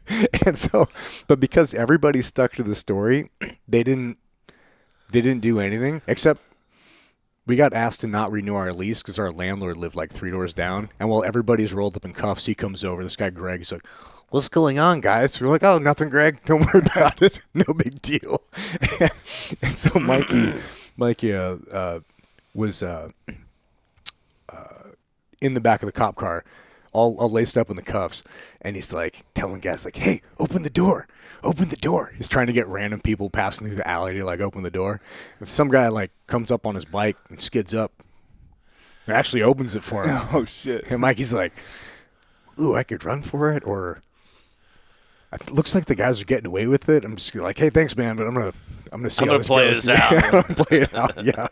So it ended up working out fucking great, man. Because honestly, there's a former team guy that was a cop, and he was like totally cool with everything. Yeah. I think he might have been, it wasn't a helicopter pilot, but he really hooked it up because we got totally let go. Everything's good. They put on APB for the gangbangers, you know, of course, right? Quote unquote. And they let us go. But the only person they took in was Joel because he was being such an asshole. Oh my god, dude! So they delivered him to the quarterdeck because I think he was instructor at second phase at the time. So they delivered him to the quarterdeck at second phase just in to be cuffs. Like, yeah, well, as a hookup though, be like, hey man, we're not going to arrest you. But you've had a few too many. Yeah, we're going to get you out of here. And wow. Yeah. So anyway, that was the story about pulling a gun on the party. Anyway, sidetrack. Typically not a smart idea, I've discovered. Yeah, last resort. Yeah. Hey, should I adjust that camera? Yeah, maybe. This is probably more comfortable for me. After you told that whole story, you're right. Just like this. That's okay. As long as it gets my arms in frame, dude. That's the important thing. Nobody wants to look at my face. What we were talking about earlier when you were in the pisser, Yoast was like, dude, it's pretty cool you guys are documenting some of these fucking stories because, nobody's really talking about a lot of these legendary team guys. Dude, and they're going to die. It's not going to be in a book or anything. Right. Yeah. Nobody's going to write a book about And that was the shit. I'm like, dude, that's why Ryan, it was your idea when you came to me. You're like, dude, it would be cool to have all these stories that are forever, not to say that they're going to put our fucking podcast in the Library of Congress or anything. But, hey, you never know, man. No but shit. I think they're important stories to tell, man. They're stories of culture, community, brotherhood, like what it means to be a man at different times in life, It's been a cool journey, dude. Yeah. It's been a really cool journey to do it, and this podcast has evolved in different ways. And there's certain expected. guys too. Like I want to get to my Jeff Payne story, but there's Yes. an Andy Coviello story. Oh, yeah. I don't think because there's a lot I don't of know Andy if I can. Coviello I don't know if I can stories. start an Andy Coviello story unless you hand me that bottle of Buffalo Trace. Oh, here you go. Maybe man. one of those Here you glasses, go. but- Yes. Can you hand me that bottle of Jack too? Oh my gosh. Oh yeah. My back's hurting, so my wife's driving. There you go. Oh, even better. And this is one to wet where the no one whistle. else was present because it was him and I went to boot camp together. I don't know if you wanted some of that. So we were in the same division in boot camp. We both met each other because he looks like a freaking RoboCop machine, He does. He's always been a machine. Yeah. And a lot of people don't notice about him, but a year before boot camp, he was literally a quadriplegic. And What? yes, Yeah. so I think the statute of limitations has gone by with the Navy now. So he was in a wheelchair, and he would tell me stories. So he was a football player. He made it to play San Diego State, played Arena Bowl, and then went pro and basically became a quadriplegic before he got to play his first game. Wow. And I may get the details a little off, but he played Arizona Cardinals, was it? No, what's the team in Arizona? Yeah, Cardinals. Cardinals, okay. Yeah. But he was on an arena team there as Yes. well. But and that's what the story is about, the arena team. yeah, but a lot of people don't realize he played at SDSU the same time Marshall Falk played there. Yeah. Well, he's a little bit older than we are, but yeah. I mean, the Andy's- guy's a physical specimen. That makes man. sense. Yeah. He's a tank, dude. Yeah. He's great. And when the Raptor comes out, it's scary, man. Yeah. The Velociraptor. Yeah. I don't think he drinks anymore, does he? I don't think No. so. Him and alcohol have had an exciting journey. A over the storied years, but, yeah. history. Storied So past. so he made it through. So he got his Buds contract finally. His wife tried to talk him into going like Swicker EOD, and I'm like saying you're crazy. So finally he's like back on the Buds contract. We were in core school together, and now we're roommates. So we would go to the dive recruiter guy every morning, like at 4 a.m. and do the thing. And This in Great Lakes? Great Lakes. Yeah. Yep. So he talks to me, and it's like he has one prized possession in his life.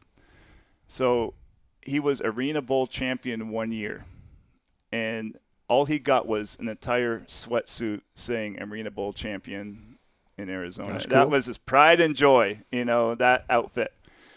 When you do laundry in A school, Oh, no. shit, yeah. he went to grab his shit, and guess what was missing?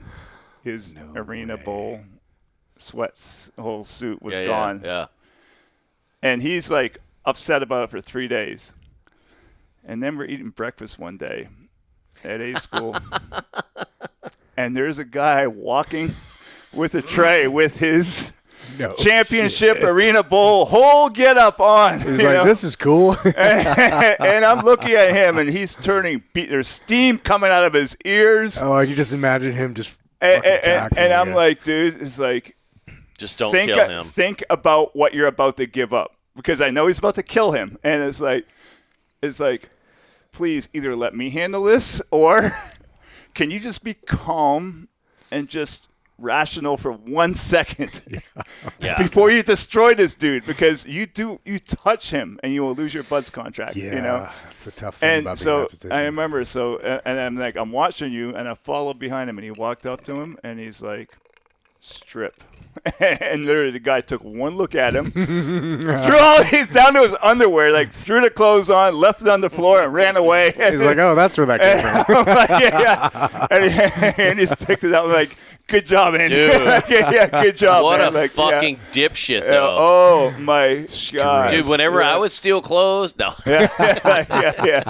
But, dude, to have the fucking balls to steal somebody's shit out of the washer and be like, It's like, you have no idea what this means to him. Like, Right. Like, he. like one of one. Yeah. And also, like, Arena Bowl champion, it's like you're going to steal somebody's black belt gi and walk around in it as a white belt. I'm like, well, that's probably not going to end well for you, bro. Yeah, yeah, exactly. Yeah. Guess who's going to come knocking for that? Yeah. Oh, my God. Jesus. World champion fucking shooter, like fucking T-shirt or something like that. And Andy had, like, we were swim buddies in 209, and we're in Hell Week, and he ran his freaking knee into a trash can with the elephant run, cut his kneecap into 2 pieces. Fuck. Pulled out of Hell Week, went to go class up with 211, and he got in a fight with his brother-in-law, broke his fibula right before class up, ended up in 213, made it through 213. Jesus. And it's like, and I'm like, dude, it's like, you know, I have my troubles, and I'm still ahead of you. Like, get your shit together, man. Yeah. Like, you know, like. Yeah. Well, dude, I remember he showed up, was a new guy in, I think it was Hotel Platoon. Yeah, it was, yeah. And, god damn, man, was married to this fucking Monica. Oh, I know crazy. her very well. Dude, I remember he lived like blocks from the plank. Wait, was this the one with the Arabic tattoo and a gold tooth? No. That that's was a stripper later, yeah. That's his other. So when wife. I first met him in Guam, it's not his current wife, is it? No, they're not married. No. Okay, good. So I talk a little shit. Yeah. So when I first met Andy, we were at Guam. I think we were doing a turnover party or something. And he's a big, gregarious dude. He's huge, like a fucking, refrigerator talking to you. And I'm like, I graduated 185 pounds, so I'm pretty small dude at the time. It's kind of hard to believe right now. But he's telling me, he's like, his voice. He's like, yeah, he's got this is the love of my life, basically. I'm looking at this stripper with a gold tooth and some Arabic writing on her back with a kid. I'm like, wow, even I know that's a bad decision, bro. I ended up dating a stripper and have a kid with another stripper, so I'm like, I get it. But like, holy shit. And you say it's a bad idea. Yeah. Well, my introduction was he knocked on my door in Guam, and it's like, dude, can you, because my new girlfriend just smashed her hand in the door. I don't know if you remember this or not, and I'm like, can you fix this? And I'm like looking at like a mashed up arm and hand, and I'm like, Jesus, I say, I'll do what I can, but she's got to go into the hospital, How dude. did I she can't do that? I don't even know. Like, the do car- you remember how that happened? Like a car door or a house No, door? it was a house door of some kind or How something. bad do you have to slam? How hard do you have to slam the door? Like, Don't even know Dude, how it happened. so but, like, here's some weird shit. So he was a new guy, and I got to keep an eye on the clock here. We got like 5 minutes or so before we have to take a fucking another break. But Yeah. and we haven't even talked about psychedelics. no, yet, we'll man. come back. Oh, We'll yeah. come back. So he was a new guy. During that platoon, him and Monica had, dude, ins and outs. It fucking butted heads. He'd couch surf people. We'd come in. He's sleeping in the fucking platoon space. They're like, oh, I had a fight with a wife. We're like, okay, shit. Basically, dude, he had pulled a gun or some shit. She had pulled a gun. Anyways, he wound up getting arrested. He was a new guy. He wound up getting arrested, went to court. It was DV, domestic violence, under the fucking Lautenberg. So there's some amendment that's like, if you get a DV thing on your record, you can't fucking own a firearm. You can't even possess it. You can't be in the fucking Is military. that when he had a stick in the island? Well, yeah, my ex hit me with a restraining order. I had to deal with that too. Yeah. So basically, he took leave, he got convicted, took leave, he was in jail down at the fucking place down by the drop zone. No shit. Served his time down there. I didn't have to deal with that. And then, our fucking platoon chief was such a fucking G that he kept him in the platoon, kept his shit under wraps. Is that Kremens? No, it was. I don't even want to say his name, but I he's know a bad who it is. motherfucker, dude. Yeah. It's like another Mustang. Yeah, Heiner. No, well, Heiner was the. Oh, I see. I'm saying our platoon chief was platoon like, chief. yeah. Oh, yeah. But Heiner was fucking the man. It was a great fucking platoon, and So we went through all this shit. We deploy. He basically, I guess technically he's still fucking married. So he's divorce papers are in. He's technically still married to Monica. We're the Ark Bravo. So we fly to fucking Hawaii where we had a fucking breakdown. The plane broke down, C5, which always does. Always breaks down in Hawaii. Then we go to Guam. Fucking plane breaks down again. Then we make it to Okinawa where we're going to be deployed. The fucking, not the admiral, but who is CO of the base or somebody, whoever the Navy guy, he's sitting there talking to us.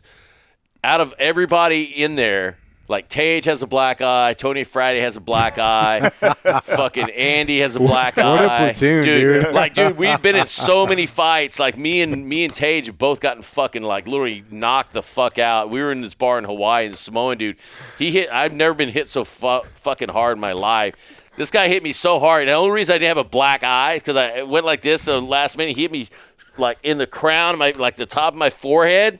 I had a bruise on the top of my fucking forehead. This Samoan dude, it's like he hit me with a fucking ham, dude. His hand was so fucking big. And I just remember I'm like laying on the ground, and then Tage fucking lands next to me. We both look at each other. We're just laughing our fucking ass off. Like, we got to get the fuck out of here. Fucking Josh Bickendova was in that platoon. Yeah. No shit. But to make a long story longer, so Andy hooks up with this fucking chick who has a Marine husband. He's literally over in the fucking barracks or whatever. Or not in the barracks, base housing. He's basically living in this chick's house. The dude's deployed. And I'm like, Andy, what the fuck, bro? You're technically still married.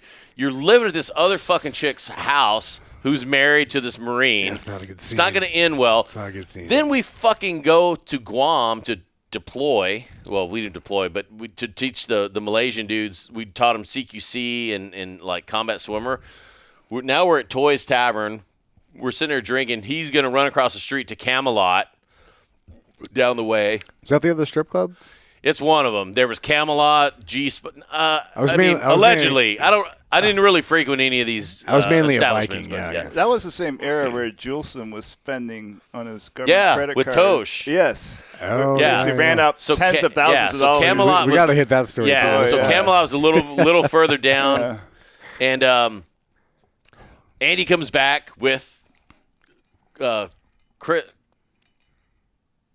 dude, how did I fucking forget her name? Is that the one with the gold tooth? Christina? Crystal? It could be. There's only a few stripper names. Yeah. Crystal, Dude, Christina, Cash. I I don't know how I Monica brain well. I farted don't know this the other shit. ones. I'm the godfather of his fucking twins, for fuck's sakes, and like I can't remember her fucking name. Oh, so this is a good stripper. Chris. Well, Relatively. The more, Some of them are good, No, dude. because- Some of them are how good. did I Because- fuck this up? dude, Andy literally broke down a Bud student's door in 618 because he thought this guy was hooking up with this Wait, particular stripper. as a team guy or as a student? Dude, No, as a this team we guy. got. Oh yeah, Yeah. Like he literally broke dude. the guy's door down, Yeah. and the guy luckily wasn't there. So you this know, story, yeah. we got to take a break. Oh shit! Because it's All like right, let's take a break. Let's Yeah. get back to this. All right, we are finally. we're clapping back in. We're doing the clap thing. This is what happens when you have 60 gunners in charge of technology. Oh, shit. And like 15 different appointments over one day. Plus my kids are trying to buy a fucking car up in that's fucking it? San Jose, dude. I'm like, what the man. fuck, man? Yeah. Oh. Well, welcome back. Yes. What were we talking about before the break? Oh, fucking Cove Yellow. Oh, yeah. Yellow. So the whole Cove Yellow thing, which is, to recap, it sucks we kind of took a break in the middle of that, but I'm excited to have him on, man. This will be fun. man, yeah. it's gonna be all. We got to get him out here. Yeah, But- Yoast, you gotta when he comes on, you gotta. Oh, come I on gotta with come this. Yeah, back. yeah. Yeah. So he's essentially shacking up with this chick that's married to this Marine. We're living in the barracks in Kadena, and then we go to Guam to teach the Malaysian Pascals how to throw hand grenades, essentially, how to tie their shoes. Yeah. And, dude, we're at Toys one night. He runs across the Camelot, comes back. He's like, dude, meet My new wife. Yeah. And We got to name her something. Is it Christy or something? it is Christy. I don't know why the fuck I fucked that up. Wait, is this the one that he's married to now? No. He's not married now, but he had 3 kids with her. Okay, this is the one with the gold tooth. That is Christy. Yes. Yeah. With I don't the know twins. why. With the Yeah. twins. I don't know right? why he fucking brain farted so hard on that. Like, But it's the one he knocked down the door of the Bud student over. well, let's not give away any. Okay. All yeah. right, yeah. But yeah, Christy, she's a cool chick. When I met her in Guam, dude, I've drank tons of fucking alcohol with her. And I mean, Andy rolls back, and she was basically on break. So she was working at Camelot. She runs, not runs. They come across the street, and dude, she would bring some of the girls with her, and we're doing shots at Toys Tavern. Everybody's drinking and shit, and I want to say they were like on a break or some shit, so they're getting shots, and then they bounce. And Andy is just like, dude, this chick is fucking bomb. She is fucking awesome. This gold tooth does it for me. Well, hey, some things you can't change right away.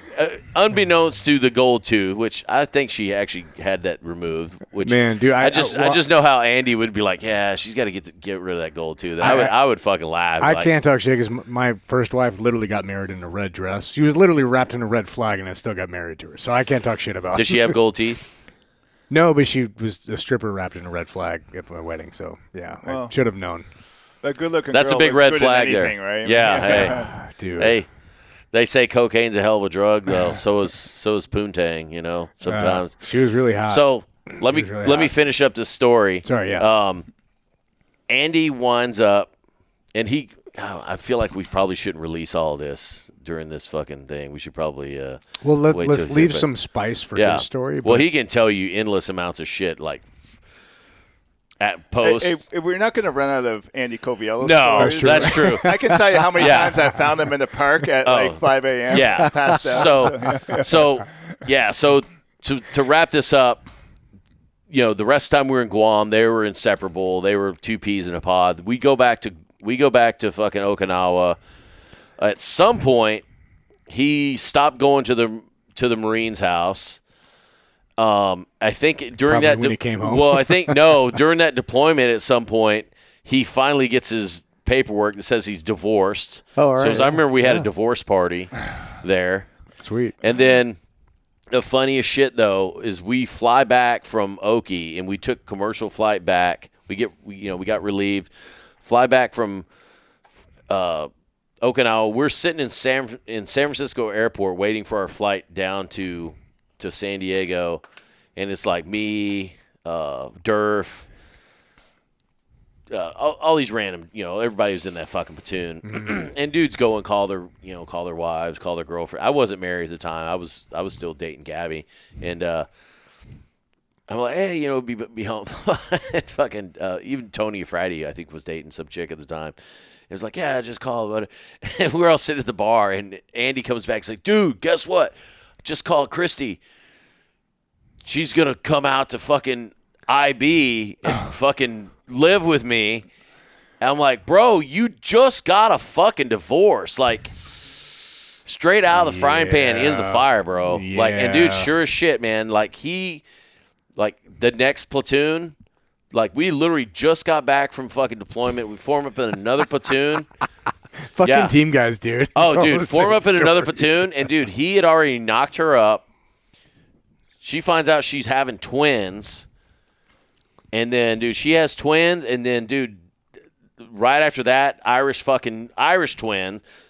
He has another kid. What's Irish twins? Well, like when you have a kid, and then you have another kid, like literally 9 months later. Oh. It's like, that's what, I don't know why they call it Irish twins. I guess back when Irish were doing a lot of fucking. They breed a I lot. don't know. Yeah.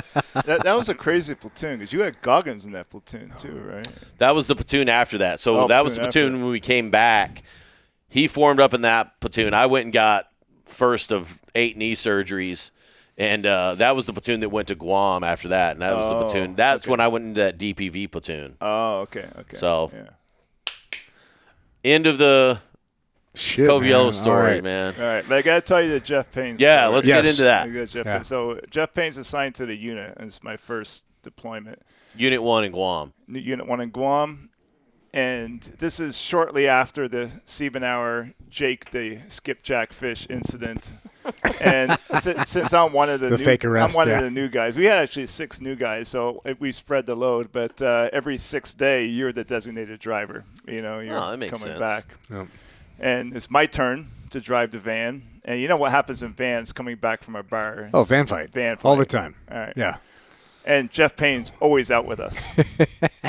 So I'm sitting in a parking lot. He was waiting. stationed at the unit. Oh, he's stationed at the unit. Oh, yeah. That didn't slow him down any. You think if you're stationed there, you might only go out one night a week or something. Like, no. Not Jeff. Not Jeff Payne, but yeah. So this is what happened. I picked the guys up. They're like, we need some food. Drive us to get some food. So I'm like driving over. They get food. I'll load in the van, and then the door's still open. But I'm driving because I'm like, we got to get moving at some point. Jeff Payne falls out of the van. Of course he does. Tumbles out. So I just circle around, and then he's like just laying down on the ground. I don't know why, but he's like, but I circle around, and the guys just pick him off the ground. You just hoist pull him him back in. That's it. That's it. Close the door, and we drive off. He's I good. think no big deal. Van fight ensues. We drive home. It's just a normal Tuesday night at this point. Right. Yeah.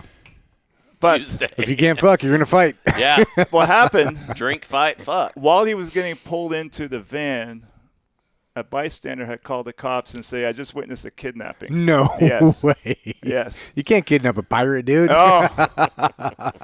And I'm like driving back, and all of a sudden I see lights in the rearview mirror, and I see 8 cop cars, lights, back to Jesus. back to back. And You're I'm like, kidnapping, yeah. Guys, settle down. What were you guys still driving at the time? Was it like a fucking box truck or some shit? No, we're It was in a big van. old, it was We're a big in a old van. white, Oh, white, okay. In a white van. white Navy van, White bro. Navy van. Well, because you remember at the time in a couple times in Guam, they'd give you like literally like those bread trucks. Oh, yeah. And those are like the platoon vehicles. Like, this is all you got until like 9/11 happened. They're like, all right, we got some more money. You guys actually get some rental cars. We had school buses. And I'm yelling back, and I'm like, dude, this is serious. Stop, settle down, and let me deal with the cops. Let me deal with the cops, not you guys who are freaking drunk off your Hey, ass. drunk children, be adults for 20 minutes. And Yes. I pull over.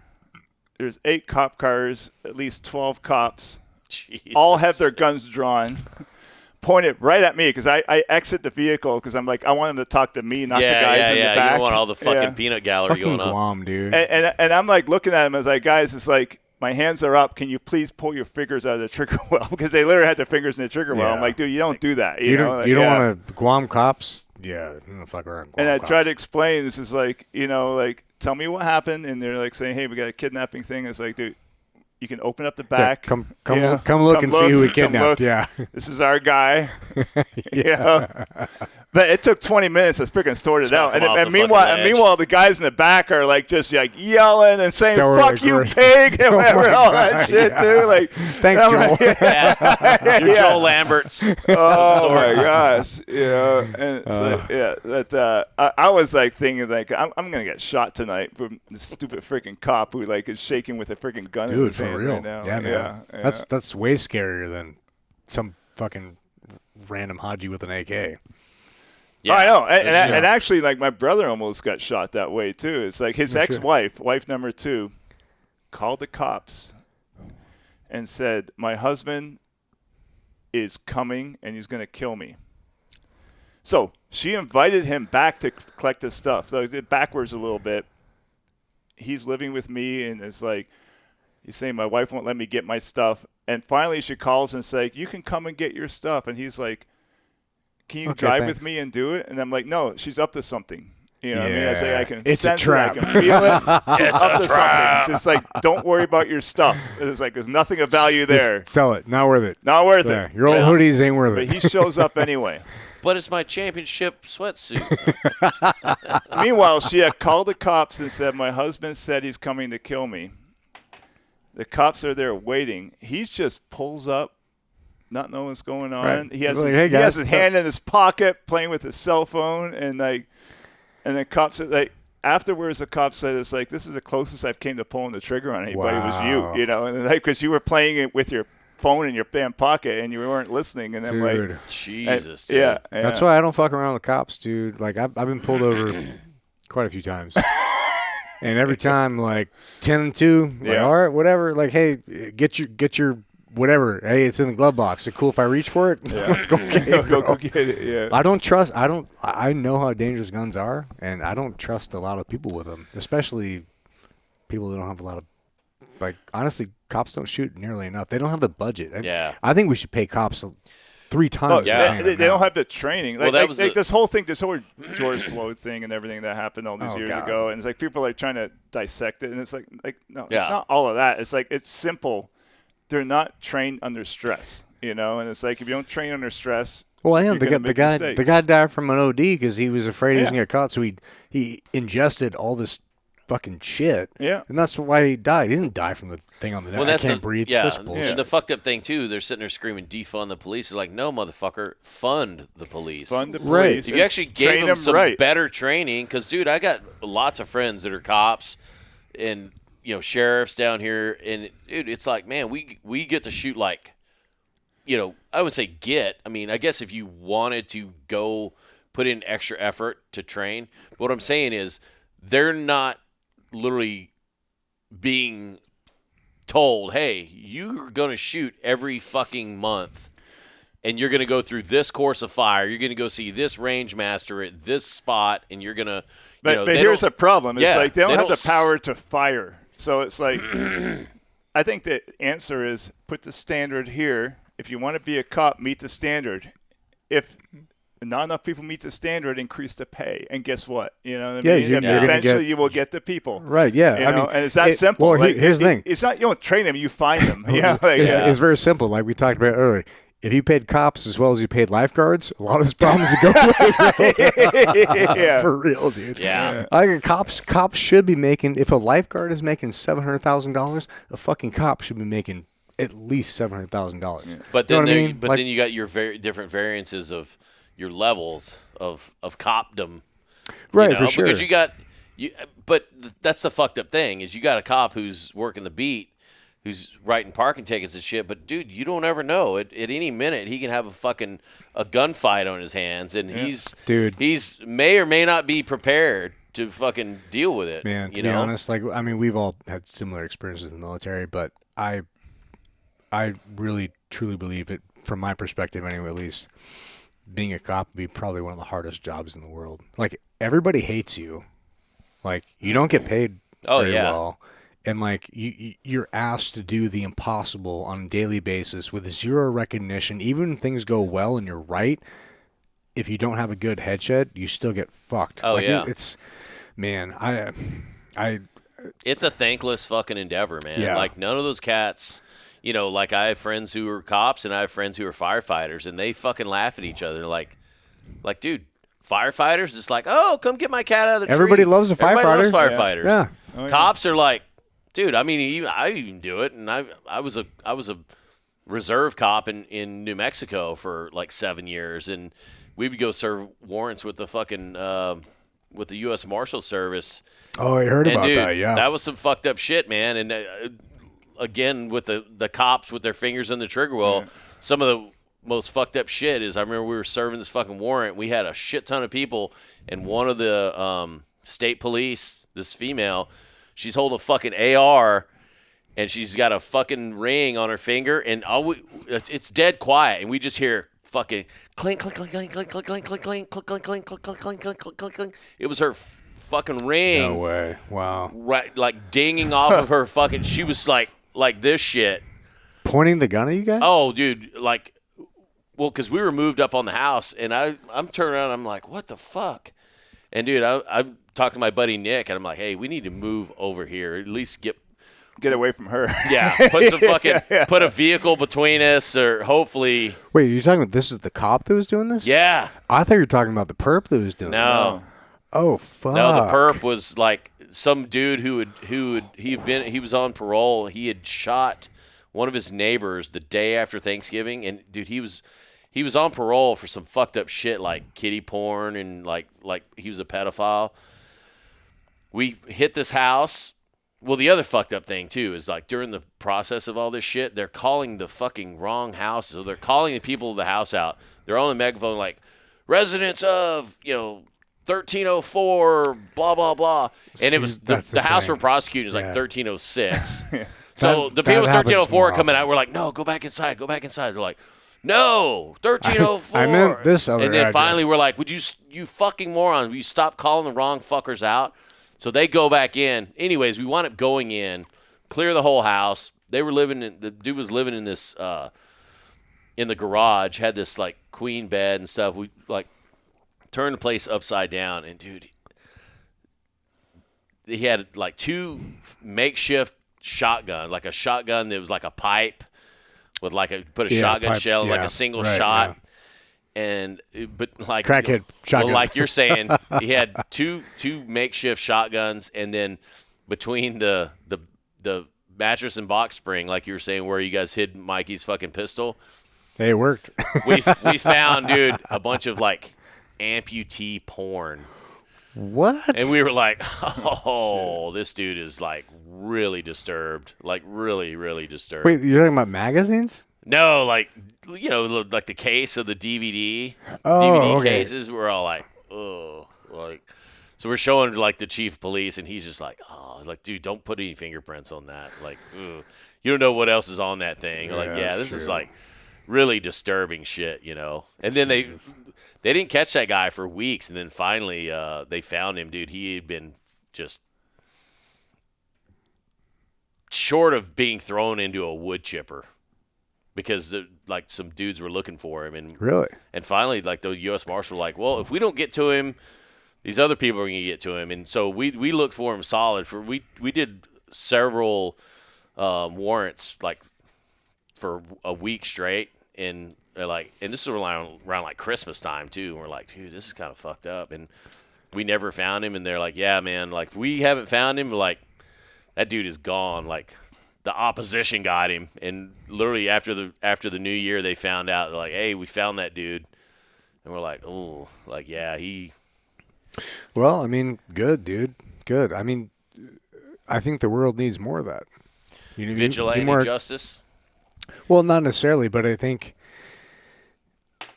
accountability and responsibility. And I also think at the same time, not it's amputee like, porn. Yeah, maybe not that. That's kind of wild. The whole Second Amendment where everybody should be able to carry a firearm. I'm have a different opinion. I think... Because you're Canadian. Yes. Shut up, Yoast. All right, argue my point first. I think every American should be able to screen and say, pass this standard, and you can carry anywhere in the country, on a plane, at a concert, anywhere. No, I and agree, it's like, man. so it's like all you got to do is just the government needs to set up a screening process.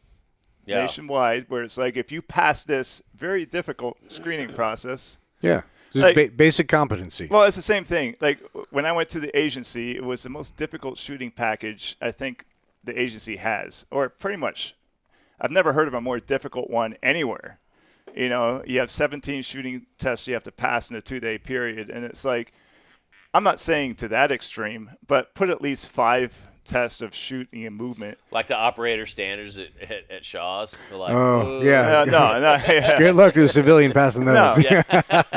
But make it difficult. Make people go earn it, and just show up for an hour, and it's either you pass it or you don't. You pass it, you get a lifetime carry permit. You don't. See, that. I agree with these things. Like I think there's so much gray area that I think a return to certain things should be black and white. So the problem with the gray area is the gray area starts so low. Yeah. And we should be maybe a black and white, like, hey, you get maximum freedom at this point, but you have to prove that you deserve this level of autonomy and responsibility and freedom. That's not what the Second Amendment says, fucking Ryan. On your own property. I'm just kidding. Everybody can carry on their own property. That should be...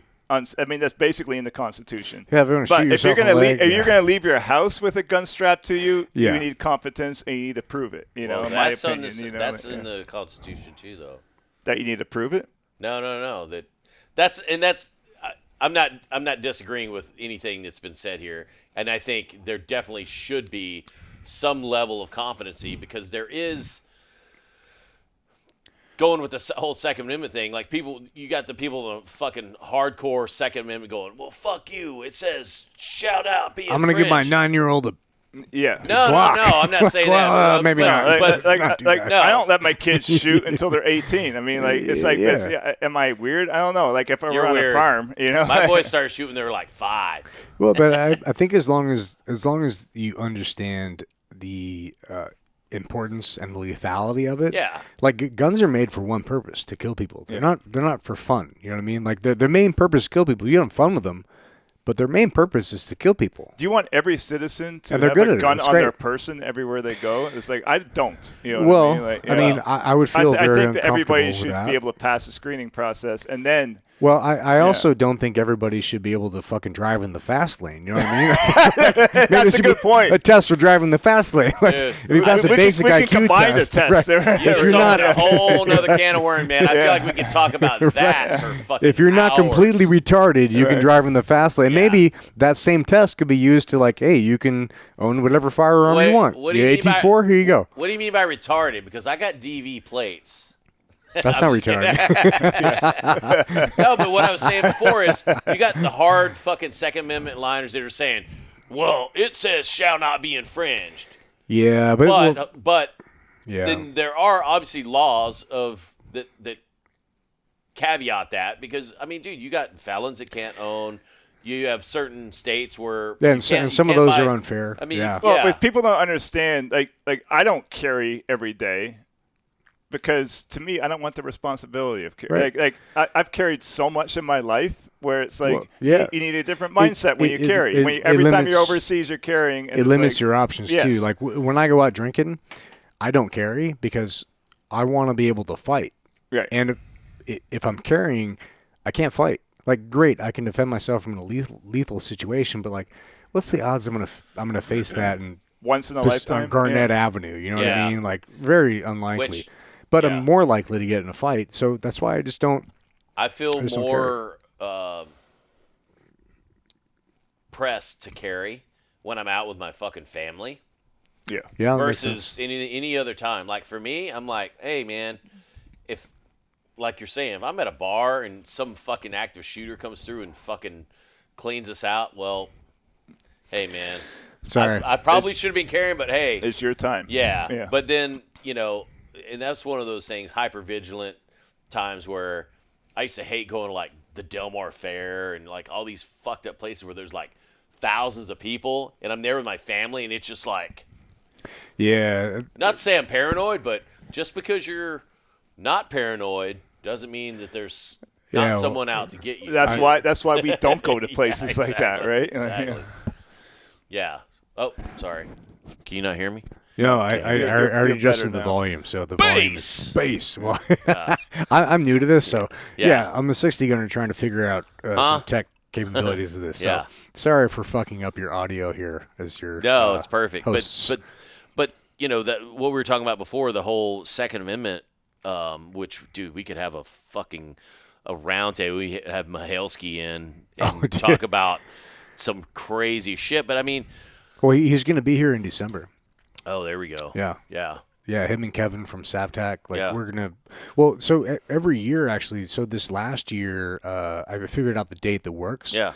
So I don't want to say it. Well, hold on. Let me finish up my thought. Yeah, sorry. So what I was saying about the whole Second Amendment thing, there are people on hard right that would say, oh, you know, it says shall not be infringed, so there should be no restriction, controls, or whatever, which I'm not to that level yet. There should be qualifiers. Yeah, and not to say, kind of piggyback on what you're saying is, I don't feel like if you're at home and if you want to own a fucking tank, belt-fed machine gun, maybe that's a little extreme, but I don't think that's. I don't think so. I don't think it's should. Too crazy, especially if you live on a fucking 60-acre farm. You're like, oh, fuck it, man. Yeah, why it's not? My fucking property. Yeah. As long as you're not fucking up everybody else's shit, you know. But then, dude, the way the laws are written, there is so much ambiguity in there and gray areas. Here's one way to look at it. I think the military has done a really good job of providing a framework for this, if we just apply the military framework for this, like, hey, if you want to own a 240 belt fed or a 60 or whatever, qualify on you need to qualify on it. But then you have to qualify on it fucking like every year or some shit, right? No, or, that's a lot. No. You know, maybe You think so? Maybe every. I think once you qualify on something, it should be for life. But Yeah. I mean, even cops, they have to requalify Well, on their guns. maybe- No, but maybe here's the thing. Maybe for, every for a 10 years or citizen, something it's like like, that. do you think you're ever going to lose your shooting skills from being a team guy? Like, no. You know? No, So- not at all. They could use some polishing. So in other words, for you to pass I'm this playing thing, devil's advocate. for you to pass this thing, you might need to put a year as a civilian. You need to put a year. Of Oh training yeah, in. you mean make it. No, put the standard high okay. as sky high, and let people earn it. Well- and once they earn it, like don't make them go back and recall every Yeah, year. yeah. I- No, that's a I good. think- Yeah. That's a really good. That's not an idea. That's a really good example because, like what I was saying, trying to play devil's advocate with even like police officers, they have to recall like every 6 months or every year. Well, the same. Yeah, for, but they could- but- you but conceal they also carry get- yeah, permit. CCW. It's like But they it's get like- 12 rounds. You know what wake I mean? up and it's expired. You know what I mean? It's yeah. like again. So you a have to deal CCW, with it. it's Yeah. like great. Yeah. I got to recall every 2 fucking years, and it's literally like you could. It's like doing your taxes. I It's could like, be fucking. already. Is I it could April probably again? be, You know, probably like, be yeah. drunk and have one eye and no arm, and probably still pass the fucking CCW. So here's the thing. Like thing. I 'cause it's feel so like, ridiculous. and you guys would probably feel the same, is if we raise the standard and extend the timeline, be a lot easier. Like I could pick up a Glock is harder for me to shoot because the angle is different. Now I shoot high because the angle of the pistol. But on yeah, a keep telling SIG, yourself that. because I don't look at the sights This unless pistol's I really have to. hard. And to make it easy, like if you're a former SEAL, if you're a freaking Army Ranger, whatever, Right. like if you're a If you've special already- operations dude, like You grandfathered immediately in. grandfathered Easy. in. Right. Let's just You save have the qualified. government and the taxpayers some money. Totally you know what I easy. mean? Like be done. You know what I Unless you mean? had your Yeah. bird pulled. Yes. No, I'm just kidding. Well, whatever. If you get your bird pulled, it's for a good reason. So, like, Usually, sometimes. I mean, well- do you want to get Beaker a gun? You know? Like, No, well, unless it's for drugs in Thailand, because they're still pretty good operators, even high. Hey, there you go. Yeah. That's fucking amazing. All right, so we got so many tangents on this. I love that's it, bro. a big detour dude, right yeah. there. Totally. Yeah. So on the break, because we had what is that, 25-minute break or something like that, 30-minute break? Because When? Earlier? yeah, Which Kevin. time? Well, Kevin had to go talk to his OnlyFans sponsors for a little bit and put some foot pics up on the site. But now that he's done with that, It's called Scat. Scat pics. oh my god, I had to upload my OnlyFans I'm gonna turn your audio off, bro. scat thumbnails. That's so great. My You're making- scat thumbnails. Make me fucking puke. Oh Jesus. How's your back? I'm embarrassed that I even know what that fucking is. I watch too much porn. All Anyway, right, let's get so- back on schedule here. yes, let's get back on fucking track. So Yoast and I were talking a lot about psychedelics, and man, I wish we could have recorded that conversation because it was so fucking just like in it. You could have. We probably did. Well, No, I sort turned it of. off. We'll get Oh, you back turned it into it. Yeah. Yeah. So, okay, where do you want to start? Because we're talking about Well, our lives and.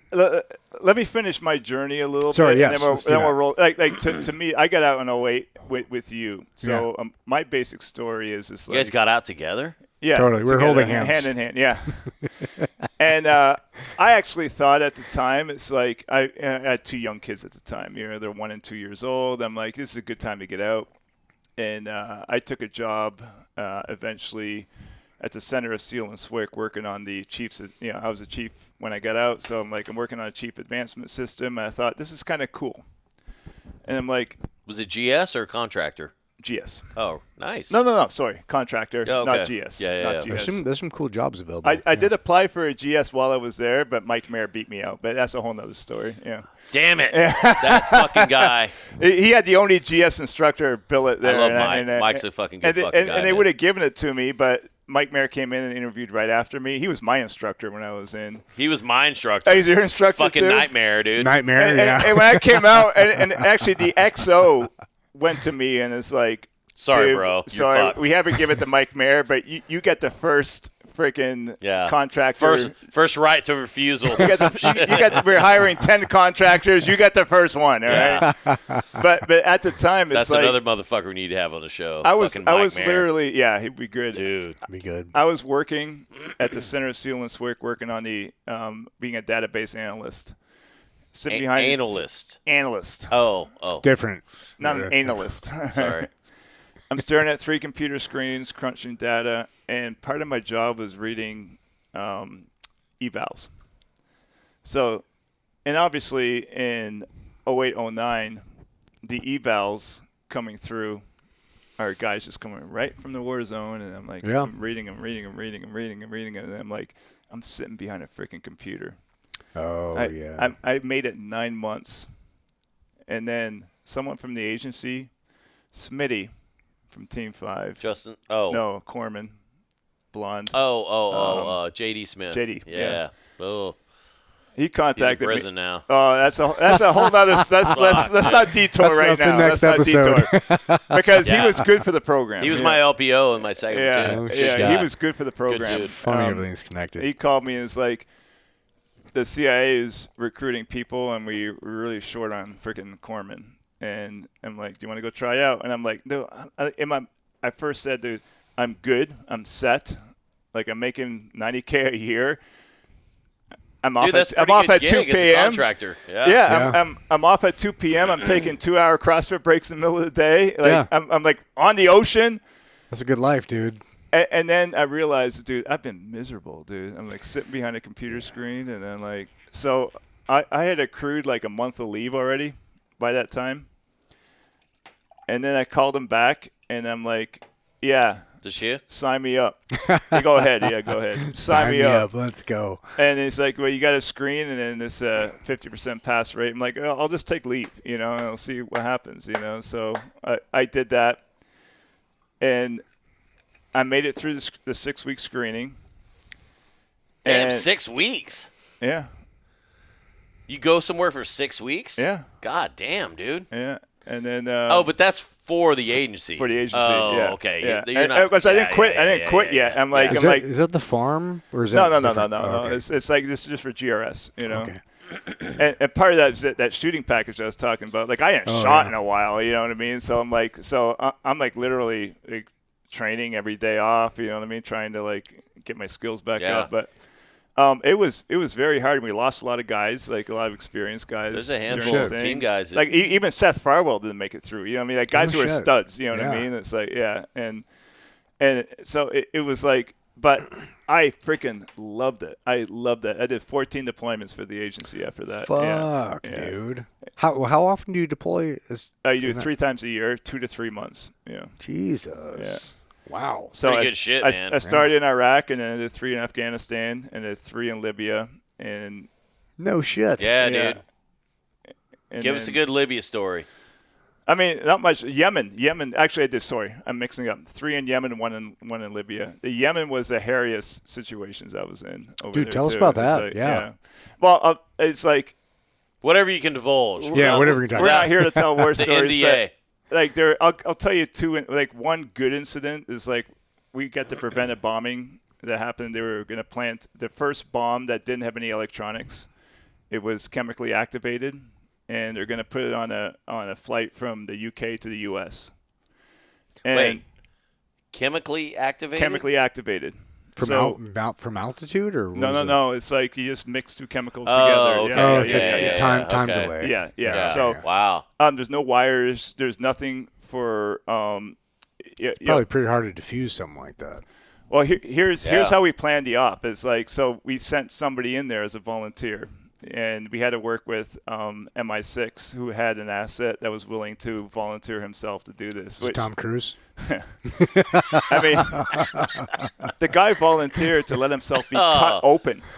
This was an internal freaking bomb he was going to place inside his abdomen. Wait, and he volunteered to go in there and let these guys implant this thing inside of him. This was an asset that allowed Can we talk about this? Is this fine? Well, it got leaked, so it already got leaked, and public. I can Google it. So Okay, it's like, perfect. I'm only going to tell you the Jesus, open source parts. I'm not going to Perfect. tell you all the intricacies and everything like that either. So You this know is what an I mean? asset that Fuck, allowed man. I himself feel like to we go need- in and get cut open. Yeah. Bro, I Yeah. hope he got compensated. Well, Holy okay, shit. that was the plan because we met with him several times ahead of time. One of the times he came in and it's like, you know that guy who is a bomb maker for the USS Cole? He's with him. So we were able to take him out part of this thing as a bonus. You know what I mean? It's like, with a drone. And Fuck. That is a bonus. as a bonus, like we didn't even expect that to I happen. hope you know what I mean? Like, Fucking double-fisted his asshole So- before you fucking killed him. They flew extra Fucking EOD asshole. guys in. They flew a surgeon in. So I was the only corpsman/medic. So my job was to help the surgeon when we finally got the guy. And we thought we'd have a handler. So we had guys on the route to, like, maybe if he had a handler, take out the handler with a sniper rifle, grab this guy in, and then me and the doctor, Cut the him surgeon, open, would defuse cut him the bomb. open and Dude, take it out. You know, that with is- EOD guys standing by. And we're like, okay, That's some okay. Tom Cruise shit, dude. Yeah. It really So we were is. training for that, like training and training and training. Why wouldn't and you just training. blow him in place? He's an asset, dude. It's Oh. like, yeah. Like, Oh. he's a volunteer. You know? I mean, yeah. And but they decided not to chance cutting him open, so they actually put it in his underwear. So that simplified things a whole Ooh, lot. wow. You know what I mean? Yeah, it's a lot easier. Yeah, and it's like so. Jesus. I'll The leave out- I'll- dedication of I'll that leave guy. out the other details, but it's like it felt good to like get something done that worked. Yeah. Yeah, and then on the flip side, it's like one trip later, we're literally, the case officer is like, I want to do a meeting in this part of town, and we said, we don't operate there because it's a freaking shit show there, and it's like we don't know the tribes and the things, and Was it PB? it was in Sana'a, Yemen, and Damn, dude. we. How many ops you do in Yemen, or how many months? I did 3 trips, 2 in Sana'a and 1 in Aden. Damn, dude. Aden was kind of uneventful, but one's in Sana'a. Yeah. So me and another GRS guy, former team guy. Your stories make me feel so boring, dude. Yeah. Holy shit. So we Yeah, no we shit, were right? like, and here's the crazy thing is like I didn't want to go anywhere that night because I'm training my kids in BMX racing, and the place that they're training at, their son is in the Olympics for BMX, and the event was that night. So I'm like, I just want to stay home and Yeah. watch the Watch your event shit. and watch the guys that's training my kids' son is in the Olympics. This is the event. He's one of 3 riders, whatever. It's like, and then he comes in. It's like, tomorrow night we want to do this, and I'm like, oh, this is bad news. And then I'm like, talk to Pinball, was the other former team guy, GRS guy. I'm not gonna tell you his real name because I don't know where he is right now. Oh, we know. Yeah. Pinball. And me and him were like, we're gonna have to go and scope this area out because we know it was shitty freaking 3 weeks ago. It's probably shitty now, but we need to confirm it. So let's just go down there, confirm it's still shitty, and like tell him to kank this thing, Yeah. So we go down there, The old cank bird. and we go through a checkpoint, and they try to steal our ID and passport at the checkpoint. They open up fire on us. And Oh, we fuck, had to, like, dude. yeah, They opened fire on the checkpoint at the checkpoint, yeah. after they had your IDs? Well, I snatched him back because he was driving. I was a passenger, and I could see they were trying to I was trying to hold on to like half of the passport and Yeah, ID, and smart, he was yeah. trying to. I'm like, this is not going good. So I snatched it back. I'm like, close the door, go. Armored vehicle. Luckily, Luckily, armored yeah. vehicle, yeah. Wow. And it's like, so they open fire on us, whatever. It's like armored vehicle. You're But like, but later, then, nerds. Fuck you. But then we're in this situation. It's like, well, we can't go backwards through the checkpoint. So I'm like, and the maps are like we're way on the outskirts. It's not. So I map out this course. If we go in this huge circle, we can come back and hit the north side of Sana'a.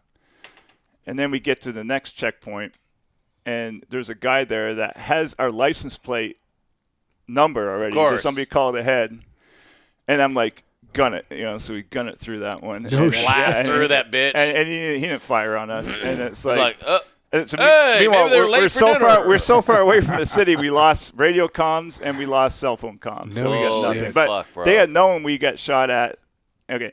Also, which I didn't tell you, there's normally a 6-man team. Guess how many guys due to scheduling were actually there? 2. 3. Oh. Me, Pinball, and the TL. And the TL is like The team leader? Team leader is not a special operations guy. Oh, he's probably freaking out. Well, he didn't do bad, but he doesn't have the experience of the background. Yeah. You know what I mean? It's like, so. To be honest, I'd kind of be freaking out. Yeah. Like, all right, well, fuck it. Done it. And You guys got it. yeah. And then we're coming back, and it's like, and we're actually coming back to the city, and like we're actually like a sigh of relief. It's like all we need to do is like make it another 5 miles, and we're back in the city, and we can blend in the traffic and get home. All we need to do is make it through this next checkpoint. And then we round the corner, and there's 2 technicals with 50 cals. They had the whole road blocked off for us, and it was like 50 cals are no joke, even with armor. And we sat there, and we were literally surrounded, 25 guys, 50 cal pointed right at us, and then we just locked up our shit, and we were like, were you guys on the horn or what? no comms. No fucking no comms. comms. So what happened with that? So we really sat there. We sat there. And scene. And we're talking to each other. It's like, so we go through, like, we have a couple, like, SOPs that we go through. I'm not going to get into it for operational reasons, but we try every, like, little SOP we have to get out of it. Flash your lights. Oh, shit. And Honk your horn 3 times. and then we're going, like, Shaving a haircut. what do we do? We can exit and fight and die. Right. And I'm like, or we can wait and let them freaking eventually capture us and, I don't know, cut off our heads in TV, or I don't know what they're going to do. Yeah, it's maybe. like, yeah. and dude. I'm like thinking, in the back of my mind, I'm thinking it's like, and you're by yourself. You're in one fucking vehicle? One vehicle with 2 guys. And he's a calm dude with me, so he's not freaking out. I thought there were 3 of anything. you. No, 2 of us. Well, this is just a recon for the op. Plus the TL, but he Oh. doesn't count. So. Well, no, the TL's back in. Oh, Back he he wasn't. with He you. wasn't in the car with you. No. Which so is good. just 2 guys. It's 2 guys. That's it. So it's me and another guy. That's what I thought. I was like, And then meanwhile, it's like, I should have brought a water bottle to piss in. So I'm like, well, let's just piss in the floorboards because we're hours here. And they're banging their rifles against the door trying to break into the oh, they're that vehicle. fucking close. I thought there was like a standoff to where they're like, No. They're got us surrounded, and they're banging, and they're this, and they're that. And then we're trying to do the wave. We're trying to do all the little things. putting fucking passport against the window. Like, Oh, hey, yeah. American, baby. No go, man. No go. So And who then- were these motherfuckers? They were like Yemeni nationals, or No, they're like Yemen's very tribal. So and there's a reason we stay away from that part of town. And it's just like we have no relationship with these people. There's no, you know what I mean? Yeah, It's like this is like, like we know every time we go there we run into trouble. And then this particular case officer wanted to do an operation there, and I'm like, is it worth it? Like, what are we gaining? You know what I mean? It's like, so we decided to just go check it out. yeah, Bad news, bad decision. And we made a few mistakes along the way. It's like, honestly, if I do it again, the minute we cleared the checkpoint and we lost the chase vehicles, we should have just pulled into the brush and waited till daylight. You know what I mean? And then made our way back. You know what I mean? But instead, we were like, let's get back now. You know, Yeah. we went all the way along circle, try to get back. And, I mean, it still worked out. We're alive. But it's like, but Wait, so how did you guys get out of that? and okay, so can't tell you. Classified. no. We can definitely tell you, because by the time we got back to base, like 8-10 hours later, like I'm seeing the end of the Olympics, and I'm like, I care so little about what happened in the Olympics right now. I'm just glad that we're like alive. Oh, you All right, know? congrats on your PR, Yeah. buddy.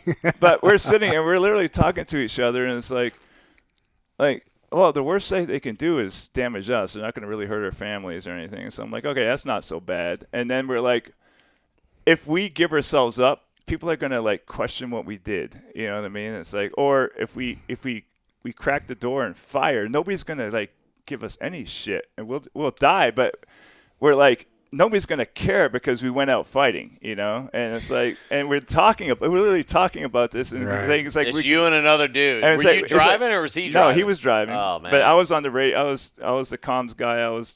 But I was a senior guy too, and like I'm like trying to make the decisions here.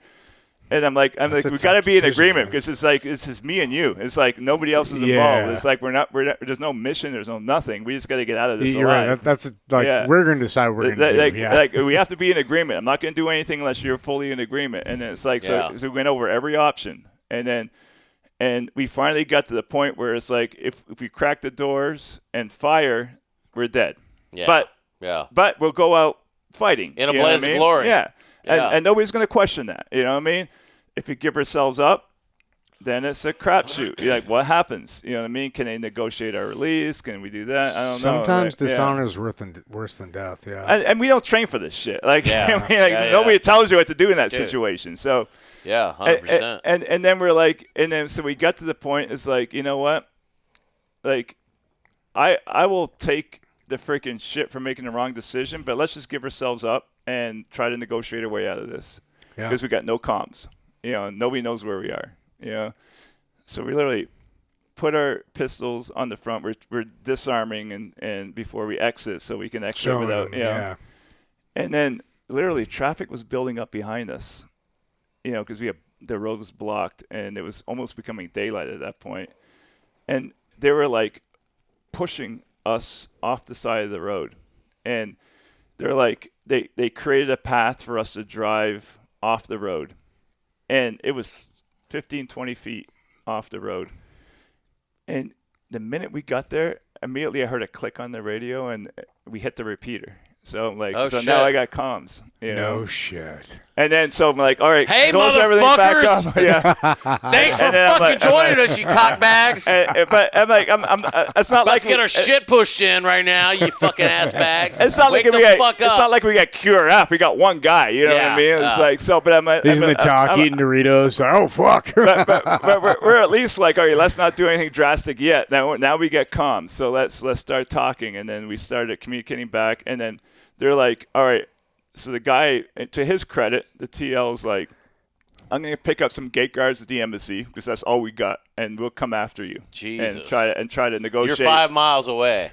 No, we're more than that. Yeah, we're probably like 10 or 15 miles out from the base still. Yeah, So but we're 5 miles from the city, but we're still 15 or so from the So these guys cornered you and then gave you an out to Well, drive? they basically just made room for us to get off the road. You know what I mean? But there's no way I'm going to ram all these vehicles and get out of there. And they were doing that because fucking traffic was backed up. Only because of traffic. Yeah. You know what I mean? Wow. That was it. Okay. Yeah. So what happened fucking godsend. And so called them and they were like, okay, I'm going to go pick up some gate guards at the embassy and come after you and try to like negotiate this. And I'm like, oh, this is bad news, but okay, sure. Let's try it, you know? But I'm like, I know what's going to happen. It's like, there's more guys in the pickle with us, you know what I mean? But I'm like, but maybe, also, maybe not, whatever. It's like embassy guys who speak their language. Maybe we can talk our way through this, you know? Yeah. But they get lost. They couldn't find us. No way. Weird. Like a non-special operations TL could not find us. Shocking. You know what I mean? Even though we gave them the grid coordinates and everything of where we are. But surprising. Whatever. I was partially relieved. It's like it's just more guys in the situation. But then we woke up a few people at the embassy, and there was one female targeter that was like, I have one contact and I have one phone number. And we have authorized some money.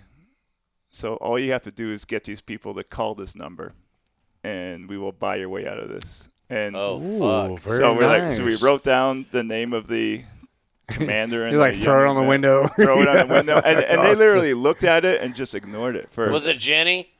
8675309. Yeah. Venmo me.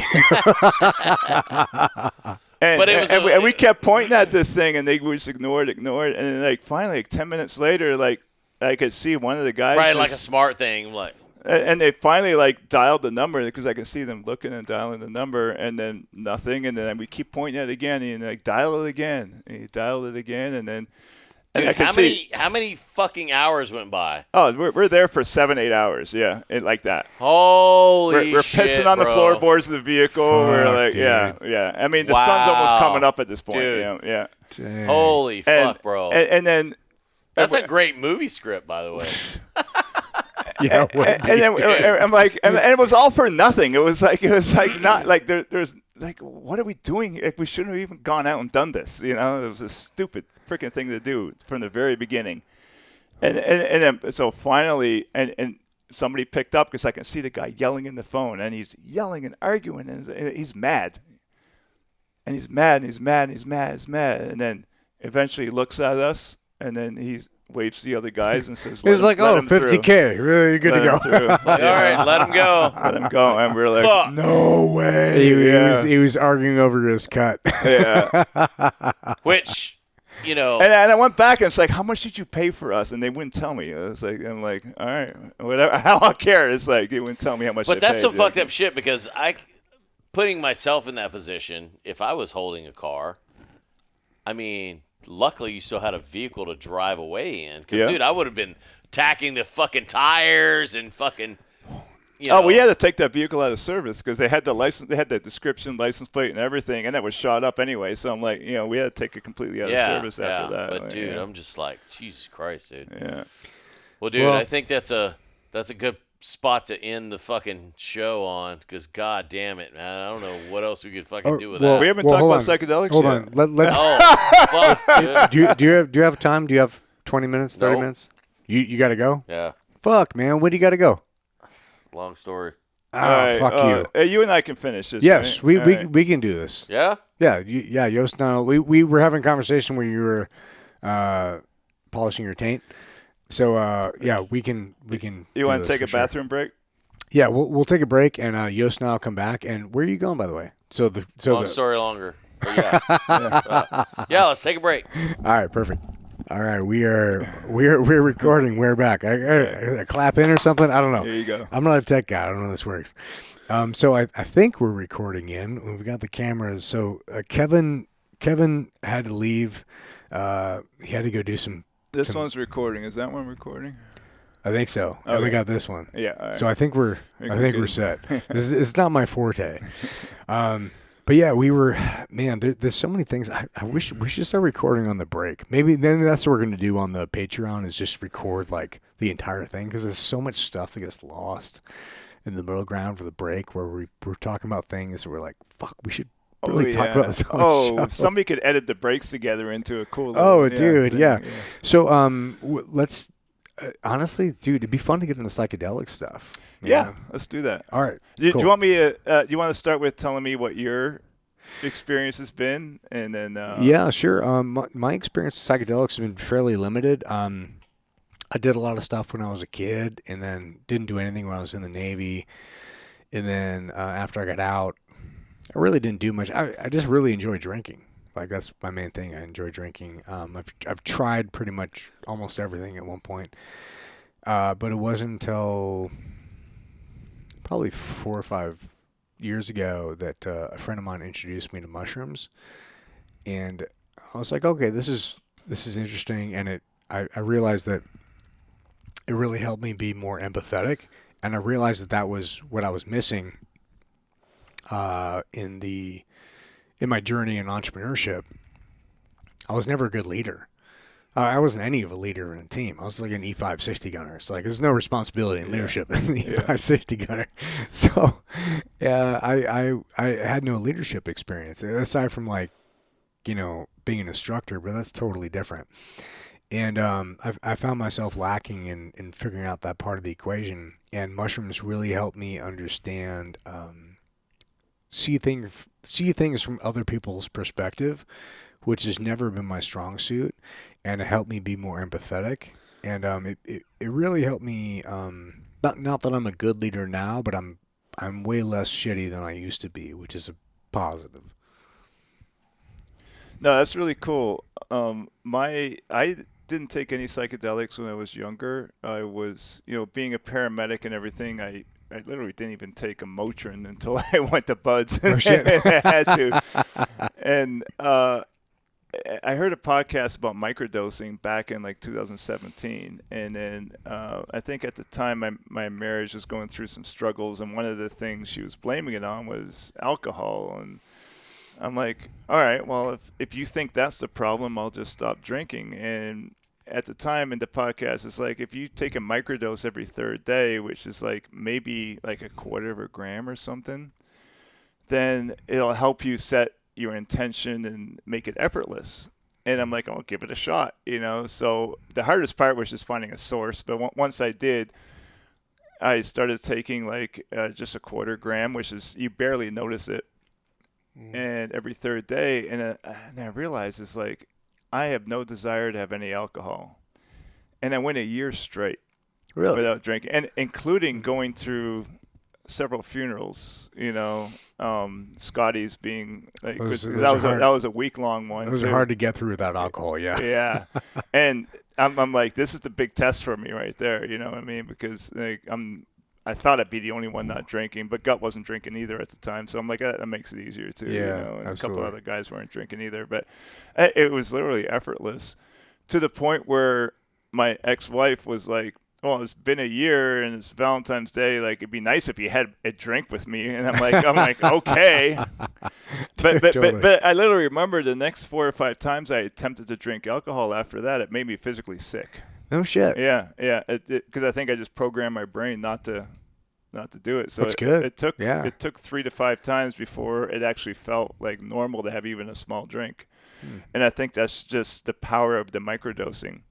But that was it for me at the time. And then in the end of 2019, early 2020, I went through my divorce and then met the current love of my life, my soulmate. And then together we're like, we want to explore psychedelics. She's been through a lot of trauma in her childhood. I've been through my share of it, between the CIA, the teams, and everything else, and the death of my first wife and everything like that too. So we're like, let's explore it together. And we had an opportunity to do, DMT, and it was amazing. It literally took us into another realm. And did you guys go down to Mexico and do like the full toad ceremony, or was like what was the context for it? I'm gonna just I'm gonna say like we did it legally and leave it at that. Totally. I mean? Everything we do is legal. Legal, yeah. We did it legally. Yeah. And just to play it safe there, but there's several forms of DMT. There's 5-MeO DMT that can come from the toad, and there's DMT that can come from the acacia tree too, and everything. And they're slightly different, but both are extremely powerful and can literally put you into another realm. I've heard, yeah. And that was powerful, but what was more powerful was the after effects of it. Was just like I felt, a connection with my, fiance that was now my wife at the time too. It's like I had done it first, she had done it a few weeks later, and her experience was more of a purging experience, of purging the trauma out.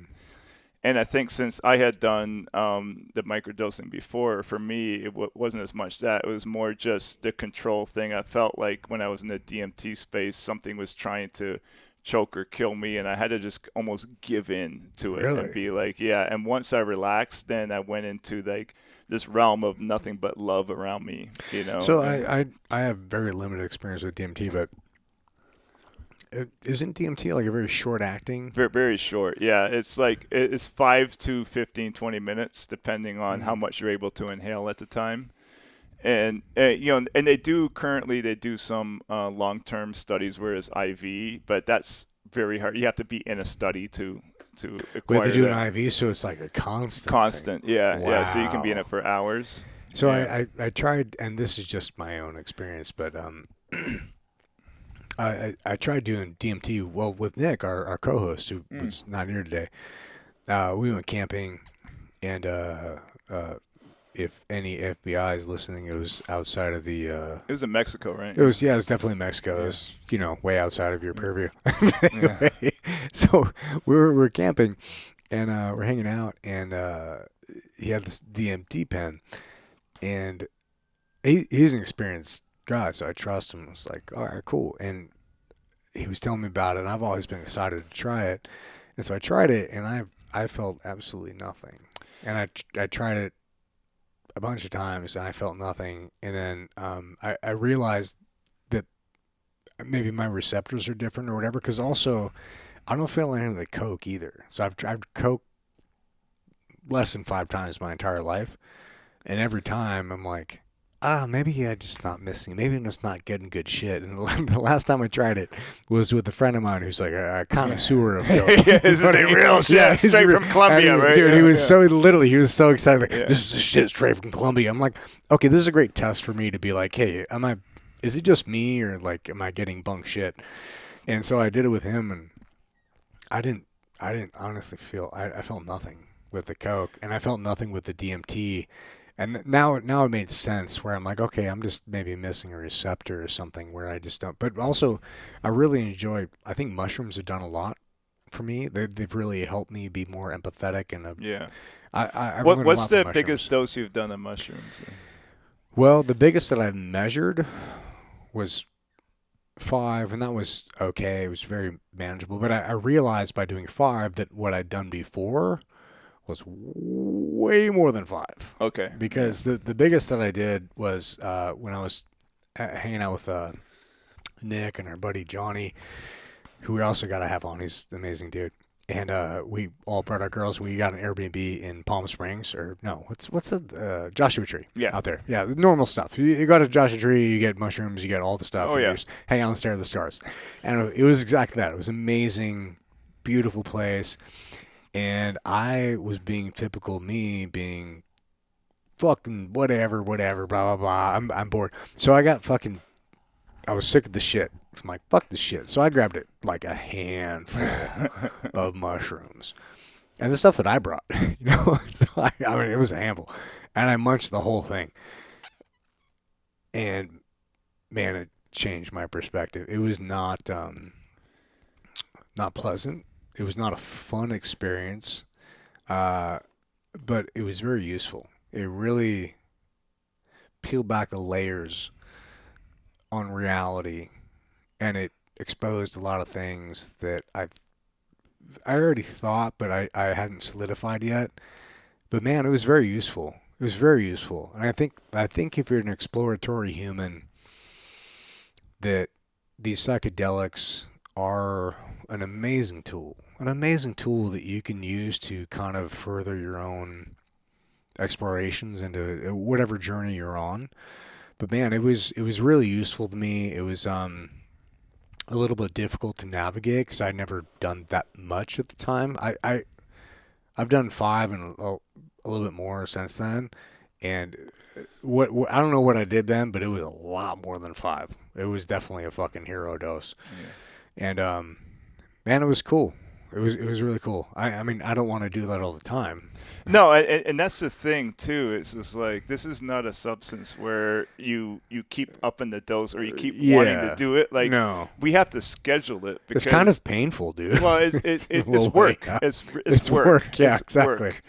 And but it can also be very enjoyable too. But it's every experience is vastly different than the last one, and that's the part where it's like you don't know what's going to come next. Well, I think it reveals you. At least that was my experience. It reveals you, and if you're not ready for that revealing, it can be very jarring because you're right. It exposes you.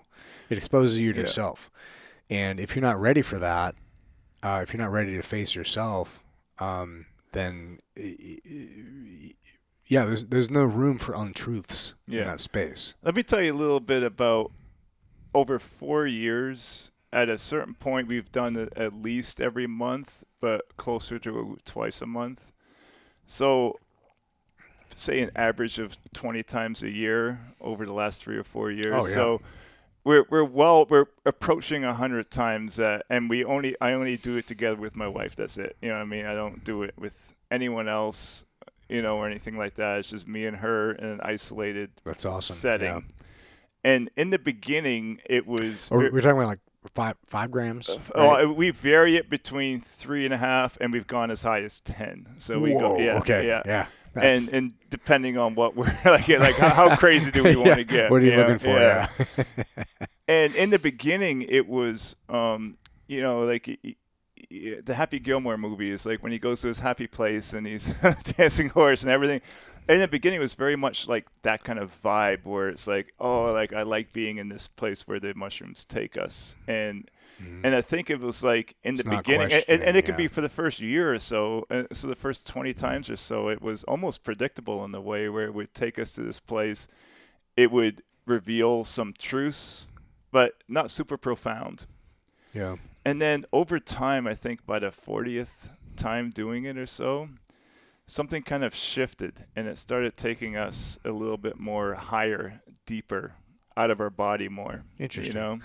Was this like on purpose, intentionally with you guys, or no? It was the same amount or more amount? Actually, sometimes the more we do, the less we need. You know what I mean, to get to the same place. So it doesn't build up a tolerance like you become other more drugs. in tune with it. Yeah, it's like your body kind of like needs it, and it's like, oh, like we don't need a whole lot to get back there anymore, you know. And then the most amazing thing happened, and this happened a little over a year ago, about a year and a half ago, was the first profound experience. And it happened to be the 30-year anniversary to the day of my first wife's death.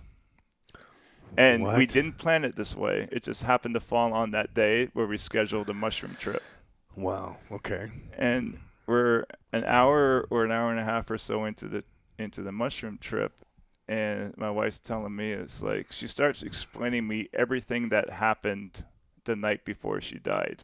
Wait, so your current wife? My current wife is telling me, narrating you. So through I'm gonna throw out some names. So my current wife's Claudette. My first wife's name is Missy. So Claudette's saying, Missy's telling me, and I'm not going to go into all the details per se on this podcast, but she's literally listing me everything that happened the night before, and I've never talked to anyone about this at all in my whole life. And she knew. And she is like, Missy's telling me this and this and this happened. That's crazy. And totally bizarre. And I'm going to take a side note thing. This is a bit of trivia. I think I'm the only person you'll ever meet that's been married 3 times, and each time have been married to an identical twin. Wait, what? Yes. What? I've been married 3 times. Each time to my an identical current wife twin? is an identical twin. My ex-wife is an identical twin, and my first wife who died is an identical twin. And you don't have an identical twin? No. Yeah, that's got to be bizarre. some kind of record. So it's a weird thing. But anyway, that's a little side note. So that happened March 9th, a year and a half ago, and we were like, wow, this is and as she's telling me, it's like I can't deny anything because it's like everything she's saying is accurate to me. And offline, I can tell you a little bit more details, but like for the podcast and people's privacy, I'm not going to get into a whole lot of details. For sure, but it's but I'll get into more later. So a few months later, we're having another psychedelic trip, and then the next trip was more normal, and predictable, everything like that. And 4 months later, she's telling me it's like, okay, like now there's Missy has come back and she made a quick visit. And she's gone, and now there's these guys here wanting to talk to you. What? Yes. Like your older brothers or something? And well, she's saying it's like these guys call themselves brothers and frogs, and they have their arms around each other. No fucking way. And I'm like, and my current wife wasn't with me in the SEAL team. She doesn't know the lingo. She doesn't know what a frog is. No fucking way. She's like, all right, so. And she recognizes one of the guys because she knows Taco because she used to work for Taco on the hospital rehab thing. And so she's met Taco. She's like, oh, Taco's here, and he's holding the guys back and organizing them to get in line and speak to me one at a time. What? It's still being Taco. Still be Taco. So the first one comes up, and she's like, okay, the first guy's coming up, and he's got a red T-shirt, and she like literally jumps out of the bed, and it's just like, I feel like I'm blowing up. And like, who? I'm like, that could be a lot of people. But then I realized it's Scotty. You know what I mean? Oh, no shit. And because the more she described him and how it happened and everything, that's Scotty Wirtz. You know, and then the next was he was a character. Yeah, I did 3 platoons with him, and we went through SCT together. Oh shit. And then Bill Mulder came next, and he's the one that basically is like, and she's describing him as like, this guy is like, he's really cool. He's got a Hawaiian shirt. It's kind of a few buttons open, and he's like describing him to a T. Magnum PI, And then she's repeating stories. Because he used to be my roommate in the house we're living in currently. So it's like, so she's telling you she's stories telling me that stories only he would that, know. yeah, and one of all these stories What is the like, fuck? and I would start to tell a story, and she would finish a story, but like, because he's finishing it for her, you know. Wow. Wait, so you're awake during this time? Oh or yeah, is yeah. this- No, we were wide awake in the middle of our psychedelic trip. You know what I mean? Holy shit. And I'm just hearing this from her. Like, I'm not experiencing this. So she's telling you. She's like, telling real me time, this is telling what's us. happening. You know. Wow. And then, you know, and several people came through that day, including my brother-in-law. And she says, somebody's decorating our patio for Halloween. And I'm like, who is? And she's asking me, who is that? And I'm like, oh, I know who's. And then I'm like, oh, dude, my brother-in-law just died. We haven't even gone to his funeral yet. And every Halloween, he decorated his he spent 4 months ahead setting his whole house into a haunted house. That was his thing. And he's literally decorating our back patio right now. Like, he's setting it all up into a Halloween thing, you know? What the fuck? And so we went through, and then she's saying, is like, the guys are talking about you. And I'm like, now I'm like, she's quiet, and like, and I'm asking her, she's like, shh, I'm listening, you know? And it's like, well, they're kind of calling you a nerd. You think you're really smart. And I'm like, oh, That sounds like them, That's yeah. how Scotty and Bill would be able to say that, you know? And then basically Bill came to the forefront, and it's like, Bill had a message for his wife. And I'm like, and she's like, and she asked me, do you know his wife? It's like, yeah, I know Sydney. I mean, because Bill was my roommate, and they met while living here. And it's like, of course I know her. And it's like, you need to call her and pass this message on. I'm not going to get into the message or anything like that. And the next morning, I'm kind of hesitant. It's like, I don't want to really bring up trauma in her. Like this, I don't know what space she is. I don't know if bringing this up is going to be traumatic or not. I would imagine she probably had a similar image in her mind the night before, right? Yeah, and like I don't know in Sydney's mind, but my wife is saying, it's like, you need to call Sydney and pass on this message. And because Bill won't leave me alone. Like, even the next day, Bill's like, she's there saying, pass a message, like, pass a message. Hey, yeah. stop drinking your coffee. Let's And eventually, it's like, I text Sydney, and it's like, I need a time to talk to you where you're not and the conversation went super well, and it was well received. And then my wife and Sydney talked in detail. I said, I would rather hear it from my wife, who talk to Bill directly. I don't want to be like the third party interpreting it. And they talked for like an hour about everything that he was saying, and everything clicked. Everything completely clicked. And Bill was showing my wife things is like in blue, and the daughter in blue as a baby. And then Sydney's like, this is a picture I took last night at her prom in a blue dress. Like, things like that would just keep coming up. Yeah. And it was crazy when I was listening to the podcast that you did with Gut. He was like, Bill was the reason I stopped drinking. Yeah. Because Bill came to me in a dream. And you guys never went back and talked about it. And I kept listening. I was like, go back and talk, because I want to hear more.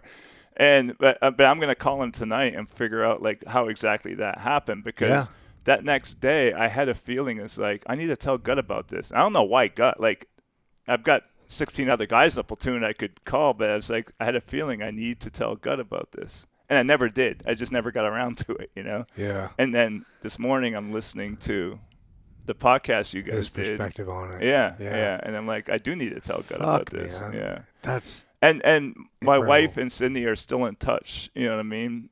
Talking on a regular basis. And there's still new messages coming in every 6 months or so from him, you know? And God, that's so crazy, man. Yeah, and it just it makes me understand like how, you know, like after we die, you're still hanging out with the guys that your relationship is all you carry over to the other side. You know what I mean? You don't bring your stuff, you don't bring your money, you don't bring your accolades, but you bring your relationships. So it makes sense. They're all still hanging out together somewhere. Sense. Yeah. Fuck, man, that's such a wild ride. Holy shit. And it changed me as a person. It changed like just my whole outlook on everything since taking the psychedelic journey over like a 4 or 5 year period. Yeah. So what did you do since then? Like, so it's proof of concept. You're like, hey, I'm bought in. Yeah. Like, it's very clear. Like, this is obvious. It's very obvious. Like, real. Like, what did you do since then? I was raised very religious. Like in the beginning of the podcast, we kind of so it's kind of at odds with that. Yeah. It's I think in a it's very much at odds with it in a way where it's like things aren't that regimented, and there's no right or wrong way. And I've been really studying other people's experiences who like are able to leave their bodies, and I've got to experience that myself. Like during one psychedelic trip, and my wife's looking at me, and she's very confident on the trip. It's like she's like a goddess or something, and she's like, "Do you want to like leave your body?" And I'm like, yeah, that'd be fun. And she's telling me, just relax, as long as my body still looks good. and then we literally both pop out, and we're in the air, and we're communicating, and we're down there, like. We're communicating, but we're not using. Our bodies are down on the bed, and we're up in the sky. Dude, we gotta hang out more. I want to check this out. It'd be fun. No, be so fun. And we were there, and I felt like I could have stayed there indefinitely. And then I'm asking her, "Is like, are you gonna let me back in my body?" And she's like, "Well, it's not up to me. You can go back whenever you want, And sure enough, I the minute I thought about popping back in, I was back in my body again. That's so wild. Yeah. And then I realized it's like we're just an avatar, like that's all we are. Our bodies aren't us, and once you realize that, it changes your perspective on everything. Yeah, I think, on a more morbid level, I think that's part of the reason why more military guys are quicker to kill themselves than other people.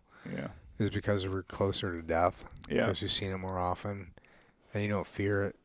No. And you're like, it's just, it is what it is, and it's a part of life. And I don't know. I don't have the answer to it, but the more conversations I have, the more closer I think I get to the truth of it. And I think it's really just dependent on perspective.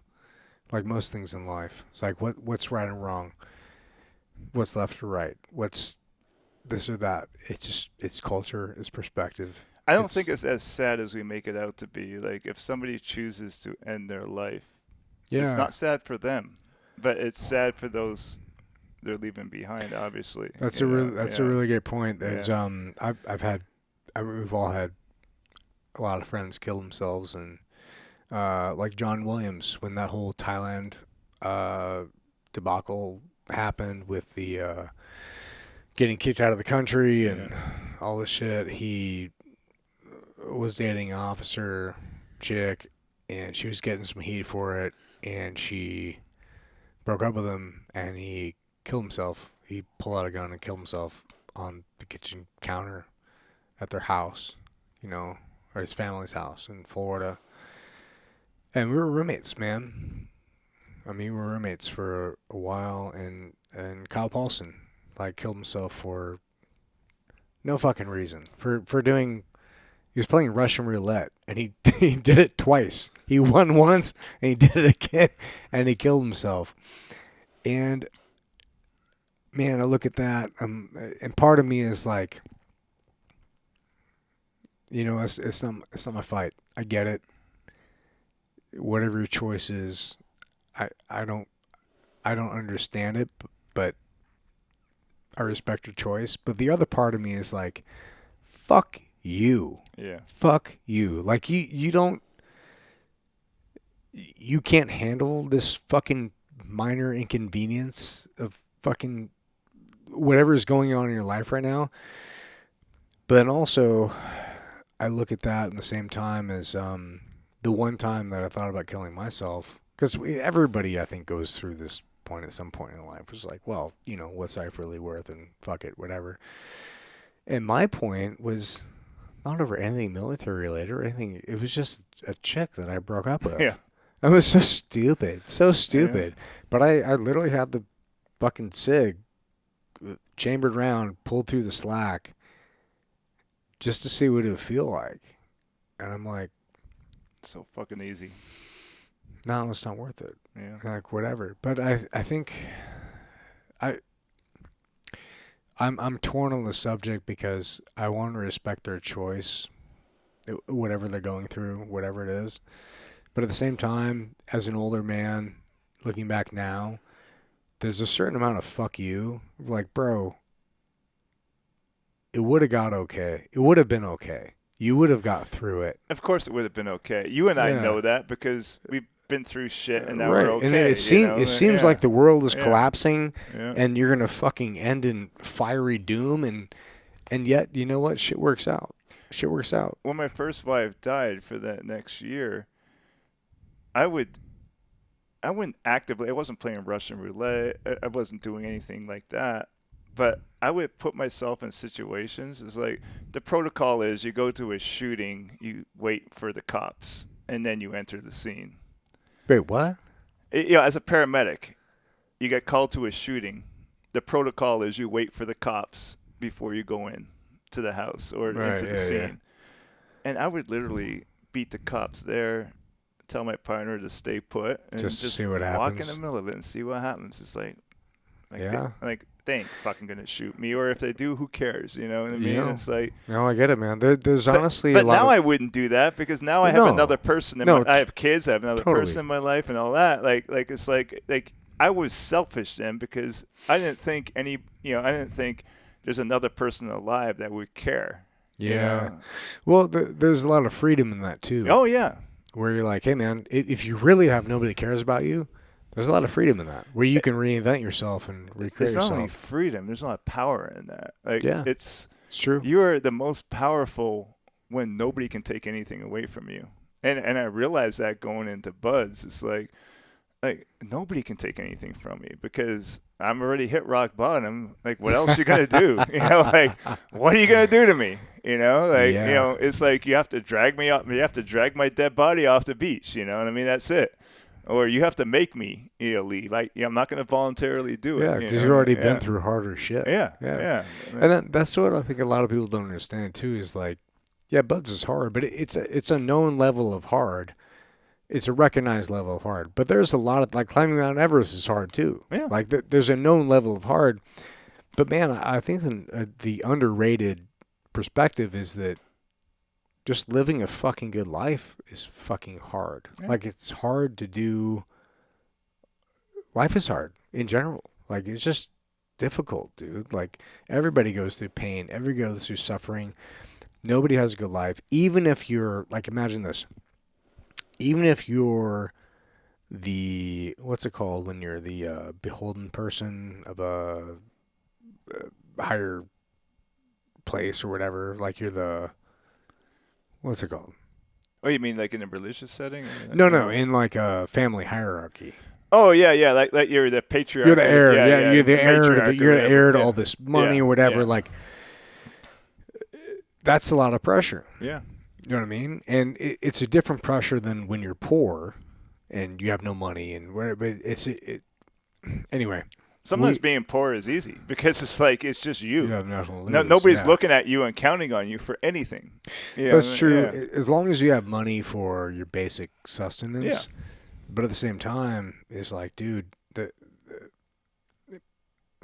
we talked about this before, but like, the hardest thing you've been through is always the hardest thing you've been through. That's what Joe Rogan always says too. Yeah, Does he say that? That's his saying. Well, it's true. With COVID, he says that all the time. I used to do security for him during COVID, and he repeats that phrase all the time. It's like for a lot of these people, like now I'm pissed I didn't come up with it. I know. It's like he's like that's the hardest. Fuck you, Joe. And he said, and then like that's so brilliant because it's like for us, we're like looking at COVID like this is a joke, whatever. You know what I mean? And then to someone else, this is the hardest thing they've been through in their life, so they're freaking the fuck out, you know? Right. Yeah. And I remember going through when I was going through high school in Santa Fe, New Mexico. For 1 quarter, I went through prep school over there, Santa Fe Prep, and nice kids, but they just didn't understand the world. And I've been through. Yeah. I had fairly good world experience at the time for a high schooler, And these motherfuckers are pissed. I remember motherfucker getting pissed because, like, his family bought him a 3 Series, not a 5 Series, brand new BMW for his senior year. I'm like, are you fucking shitting me? Like, I've got a $3,500 Subaru, and I'm grateful to have that, where I don't have to like walk. You know what I mean? Like, and you're pissed about this? Like, fuck you. And it was very eye-opening for me, but also for him. And now as an older man, I understand, like, for him, that was probably the hardest thing he went through in his life at the time. Yeah. Where it's like, hey, I didn't get a 5 Series. And in his mind, he's like, oh, I'm seen as less. I'm this and that. He's thinking all these things, which, you know, whatever, for what we would think is like, we wouldn't even register that on our scale. Exactly, yeah. But for him, they were very major. And it really made me realize that everything's relative. Everything's relative. And there's a YouTube channel called Soft White Underbelly. I don't know if you've ever seen it. I've seen some of the interviews. Yeah, it's pretty interesting. I've kind of gotten addicted to watching the interviews just because people, when they hit rock bottom, they say the most amazing and intelligent things I've ever heard in my life. It's very insightful. So perceptive on human psychology and how things really work in the universe when they're just boom, down and out. Like, all the superficial shit's gone, and it's just their raw soul that you hear. Yeah, when money gives you room to make other choices. When you don't have money, you don't have room to make other choices other than survival. Yeah. And it's tough. And, dude, I get it. I don't envy that. It's a tough position for sure. But I highly recommend, I think everybody alive should. Take one of those? Oh, yeah. Everybody alive should do psychedelics a few times just to gain like a little perspective on their own life. So what would you recommend as far as like if they're going to do it, like how would they do it? What would you suggest, like starting off and then like? I mean, this is my opinion and my opinion only. I'm not like a caveat. Nobody here is expecting us to be doctors. I would say get with the person you care about most on earth, whether it's your parent, your kid, your sibling, your friend, and just have two of you together and lock yourself away from the world, turn your phone off, and just take 3.5, 4 grams, a moderate dose, and just relax and let it happen and just experience it. And don't expect anything profound at that level, but have it be a starting point, where you're just like your brain's going to open up, your brain's going to change, and then make that a regular habit at least once a month, schedule it. And I think if people did that, like, they'd let a lot of little shit go, I mean, we like I get bored with political arguments now because I think it's just so meaningless to have an argument about politics or things like that because it's like it doesn't freaking matter. And most people are too stupid to even validate their own opinion. I mean, and at the end of the day, like, you start realizing it's like I'm of the opinion that this is a construct and we're in somewhat of a simulation here, That, dude, totally. We can get into that right? too, Yeah, absolutely. So, I've tried to get my wife Disney into mushrooms, and man, it's just not her thing. I think like some people are just wired different. She's very pragmatic and organizational, so she loves she loves to have control of things. Whereas for me, I love to explore and be like, I love control, but I like to explore bigger things. And so for us, has she had a mushroom experience yet? Yeah, she's a really good wife. So she's tried a couple times to go on it with me on a very small level, and it's just not her thing. When you say small level, are you talking about gram wise or? No, I'm talking about like a half a gram, like small, like the smallest microdose ever. And she's just like, you don't want to do that. No, start her off at 5. Oh my God, she would kill me, dude. No, this is how you do it. Just say, trust me, baby. close yourself in a room. I don't turn think off she your would like phones. that though. She will at the end, but it's like just say like, can you just relax and let it happen? See, here's the thing. I You think both take 5. I think people are wired differently. Like I would, if like my uncle is forcing me to do this, but like I would get something out of it. But like, yes, I agree. If you take a half a gram, you can overpower it with your mind too easily. It's your temptation to fight it is always going to be there. That's a good point. Yeah. She's very smart and she's very pragmatic. Your intellect will overwhelm it easily. You know, where take 5 at least. But also, I don't think that she is in a position where she's willing to not fight it. And she won't have a choice at 5. Well, that's the thing too. Is either that or have her do it with somebody like my wife who's super experienced. Yeah, maybe that's it. Who guides people on their first trip. She won't listen to me because I'm her husband. Well, actually, my wife won't listen to me either, so we have that in common. It's like I try to teach her anything. Like this is how you shift gears on your mountain bike. She's like, don't tell me what to do. You know? Dude, totally. You know, I'm like, I know. Like people pay me to tell you how to I know. do this. It's like whatever, bro. I've been snowboarding my whole life. Can I just give you a tip? Like, no, fuck you. See you at the lodge, bitch. Dude, that's how it is, man. I know it's married life, dude. It's married life. I love it because it's like it's just a good dynamic, but at the same time, it's like I know I'm not going to personally teach her shit, you know. So yeah. Well, it's interesting too because I remember talking about this on the break. Is where like I don't think that main characters progress by marrying mannequins. Yeah. You know what I mean? Like, I think like main characters like you and I and all the people we have on the podcast here is that we all have spicy fucking spouses, dude. Oh, yeah. Like, they're like, nobody is interested. Here's the thing. Nobody who is interested in forward progress doesn't want somebody to challenge them. The only people who don't want people to challenge them are people who are insecure about their stance. I could tell within 1 minute of meeting your wife that my wife and her would get along just fine. You know what I mean? Yeah. Oh, yeah. Yeah. And she's very spicy. Yes.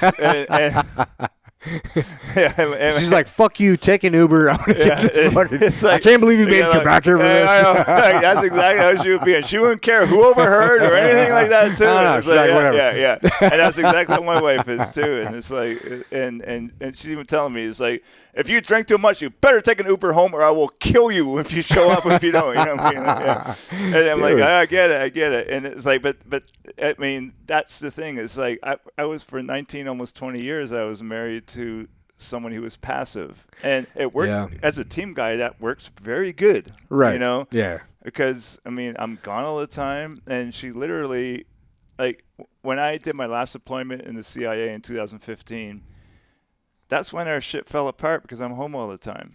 Up to that point, it was like fine because I'm gone 7-8 months out of the year, and when I'm home, it's like vacation party time. We're taking a boat out to the river. We're going this, we're doing that, whatever. It's everything's pleasant. Everything's pleasant and good, and then all of a sudden, it's like I'm practically retired. I'm still working, but I'm home all the time, and it's like we're not clicking.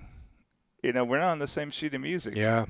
And now I'm home all the time with with my wife and I, she's retired now. So we're like, we've been apart for the time we've been here, but that's the most we've been apart for the last month. Like, no shit. Like we're together everywhere. That's awesome. That's great. And it's like, and she said she would have actually come and hung out, but she's like, I don't want it to interfere with the vibe of the conversation. So it's like having a female. Like, I was trying to get my wife on the podcast to come on too because Kevin left. I'm like, bro, we're gonna spare.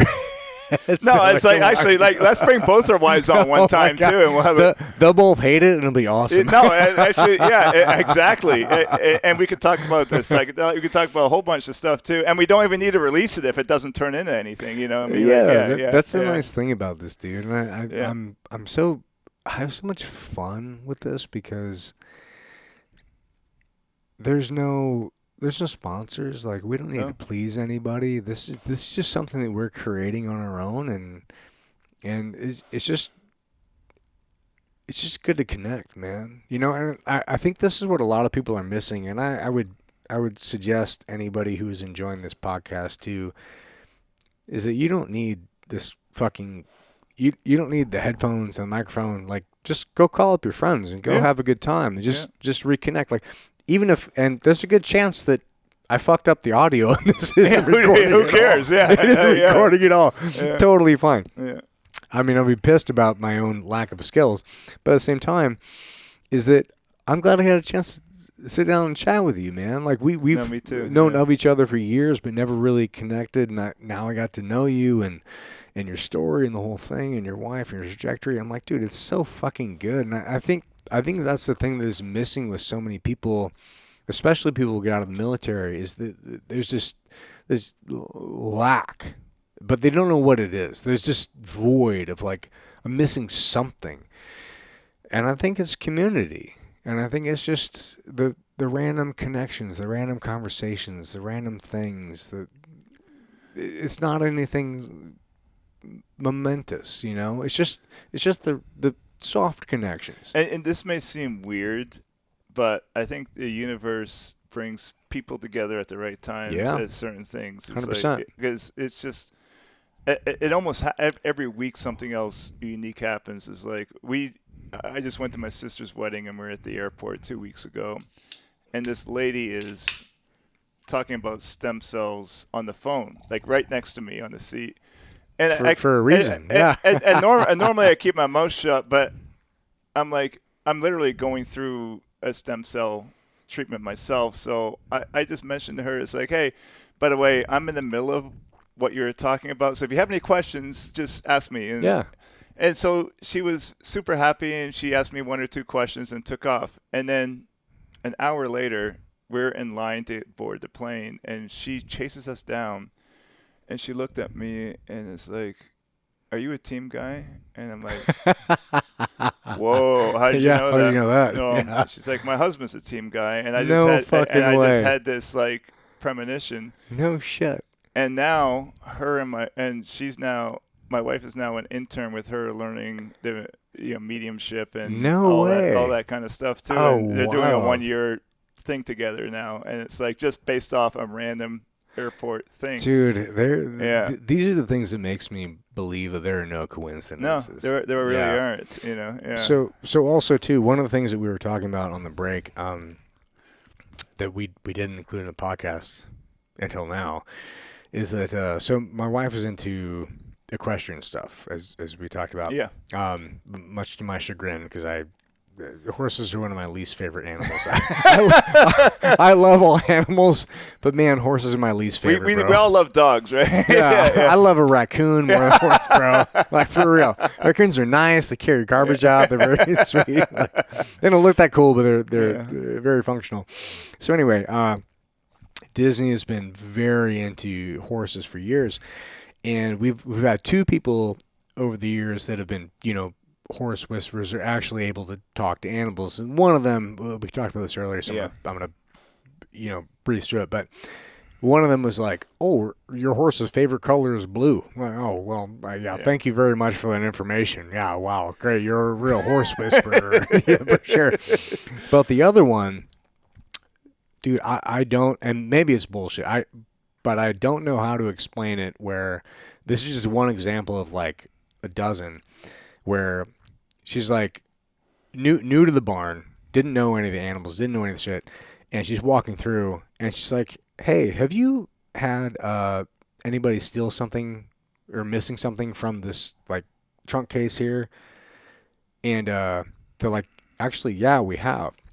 And they're like, so the horse whisperer or whatever is like, "This horse," meaning the horse that's right next to it, says that so-and-so has been stealing from it, and you should check the cameras. Because the horse noticed they installed cameras. Wow. Like, what the fuck? What the fuck is going on? And sure as shit, they checked the cameras, and they noticed that somebody was stealing something from the horse tack. Wow. It's fucking crazy. Like, how the fuck would this person know? And this is not like not a person, the first time being in the barn. You know what I mean? Like, and there's many other. Dude, it blew my mind when she said that. And there's a lot of that going. Have you heard of the telepathy tapes? No, what's that? So these autistic kids who are nonverbal have figured out a way to communicate with each other through telepathy. What? Yeah. And the teachers and some parents of these kids are brought into the space so they can now communicate with the kids. What? How the fuck does that work? Yeah, look up telepathy tapes when you get home. There's a whole, it's the #1 podcast out in the world right now. Really? Telepathy. Yeah, it's a whole series shit, on okay. telepathy tapes. And Can you condense it? Like, yeah, I'll try to break it down into like a couple sentences. So what the kids do is they communicate with each other through telepathy, and then the teachers of these schools for these autistic kids also are brought into the space. So they have their own space where they can communicate in the ether, and almost to the point where the teachers have to put rules on them that after school you can't. So some of the teachers are going home and the kids are communicating. Don't communicate with me after remotely. 8 It's like, PM. yeah, don't. Yeah, No no way. joke. That's what's happening, That's and they're like, you have to crazy. put boundaries. It's like Holy after shit. school you can't bust through, and See- they have their own space that they control in the ether. That it's like you can bring certain people, and some parents are in and some are not. And it's like so. It's That's just like amazing. some Professor X shit, dude. Just roll in. Like, I mean, it sounds very like X-Men like, but it's real. Like That's it's crazy. really happening. dude, it's Yeah. funny. It's all these things that I used to, as a younger man, poo-poo. I'm like, whatever. There's no science for that. But I realized that science has been perverted for so many years and decades for that. I mean, for funding.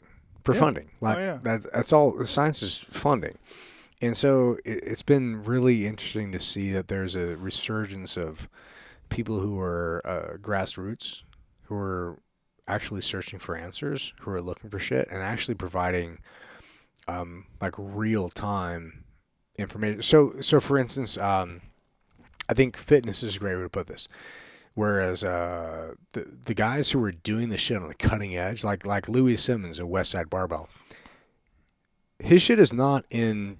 You can't go to a fucking university and learn Westside powerlifting mechanics, right? Because he's always changing it because he's doing it in real time, and it's based on anecdotal evidence because it's not peer reviewed or whatever.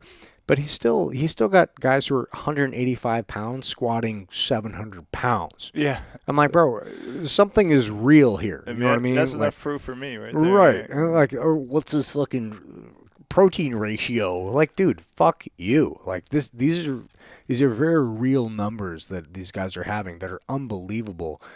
And so it really made me realize that there's a lot of science poo-poos anecdotal evidence because there's not, for a variety of reasons. Some of it's legit, but some of it is there's nothing but anecdotal evidence because you literally cannot get anything but anecdotal evidence. But if you have a preponderance, a huge amount of anecdotal evidence, it would be scientifically irresponsible to disregard all these things. And this is the dichotomy between like traditional science and I don't know what you would call it, but like realistic science or like yeah. And I think we're at a crossroads where I think people are much more open-minded now than they used to be 10, 20 years ago about, or maybe 3 to 5 years ago, about everything from aliens to fucking HGH to anything, man. Stem cells is like 10 days ago, I had my whole body injected, and this is the most cutting-edge stem cell thing out there right now because what they do is 12 weeks ago, they pulled stem cells from my fat, and they use those to grow brand new ones, fresh ones, and then in the hundreds of millions. And they grow like hundreds of millions of these stem cells in 12 weeks, and then they ship them back, and then they inject them back. And they're brand new baby stem cells. They're not old man, 53-year-old stem cells, And I'm like, and I don't know if it's going to work out great, but other patients have been cured from Alzheimer's, ALS, Parkinson's, kidney failure, all this kind of stuff where there's no cure are now being fixed with this stuff. And it's like, by the time Western medicine recognizes that, it could be 60, 50 years or whatever, you know? Like, yeah. But I'm not going to wait for that because I'll be dead, you know? Right. Yeah. Like anecdotal evidence is real evidence. Yeah. You know, I mean, to a certain point, there is voodoo shit. They're like, hey, it's kind of like, just because you saw it doesn't mean it's real. But there is stuff where, like, I mean, but the first time I completely popped out of my body, I'm like, all right, now I'm not going to question what anybody says anymore. And tell us about that. Okay. Yeah, because we talked about it a little bit on the break, but like, okay, so we're in the middle of a psychedelic trip, and then what is it? Is it ayahuasca, mushrooms? No, just mushrooms. Yeah, and mushrooms is our go-to. I mean, basically, because that's the only thing we can access. There's like a 5, like you're sitting down, or like what's the experience like? We're typically laying down in bed, and it's like we're at the point now when we take mushrooms. It's like our bodies go limp pretty quick, and we're like hovering between in and out already. But I look at her, and she has this look of a god. Like she changes form. She really does. It's like she looks like you know what a Lyran is? Like they're from another planet. They have the cat-like features. And oh yeah. She'll change into that sometimes, or she'll change into a bird-like creature sometimes. Wow. And like visually, like this is within our bodies. This is not. And this is at your house. Yeah, yeah. Oh shit. Oh yeah. Like. You can get to that point, like when you and your wife are together, you can see what planets you've been to in the past. It's like you've been to a Palladian planet or a Lyrian planet. You can see, and she can see the Palladian in me, and I can see the Lyrian in her, you know. And I haven't heard about that stuff before. Like, where does somebody go to learn about that stuff? I mean, there's sources. I mean, there's books, podcasts, and everything, but it's not like mainstream stuff at all, you know. Yeah. Well, I like to consider myself a fairly well-versed connoisseur of these things. I'll send you some. I'll send you a link dude, of a guy. I'll send you some links. I haven't heard any of this really? stuff. Okay, yeah. No, I'd love to check it out, man. Yeah. Well, I mean, the whole history of how we came to be is like a major interest to me. So I study people who have out-of-body or near-death experiences. So I've listened to thousands of people who have had near-death experiences, and there's channels that are dedicated to just interviewing without interruptions is what's your experience when you died and came back into your body, because most people die, but some people will die, have that experience, and come back. Oh, I love those stories. And I've listened to thousands of them now. You know, so what's your synopsis of those? Well, you get a couple. There's a couple things that keep repeating. So people get a life review, not judgment, not religious judgment or anything. They get a life review. So they go and then they get to find out. It's like they flash through the events that happened in their life, and not only how did you feel, how did the other person feel, and you get both perspectives. Some empathy, yeah. And then there's sometimes a choice of do you want to come back or do you not. And then you mean as a new entity, as a new human? No, you get to come back into your body. Like near death and then come back. Yes, and come back. Yeah. Interesting. Yeah. There's near death and out of body. It's very similar, except out of body are people that are purposely leaving their body, and near death are people that die accidentally and then are able to be saved and come back. Man. So are you saying that you can contact that realm? There are people, look at Darius J. Wright. He's a guy that has a channel that explains it very clearly. If you want to leave your body tonight, he'll show you how to do it. And you can explore the realm here. Like, you can go to my house and see if I have, like, certain things arranged in my house. You can call me tomorrow and say, it's like, oh, I see how your furniture is set up. And you could have never been to my house. Like remote viewing. Yeah, but you're actually traveling there. You know, like it's not just remote viewing. You're actually going. Have you tried that? I'm working on it, but I've been able to barely get out of my body, and then I get pulled back in really quick. So it's like it's going to be a long journey for me.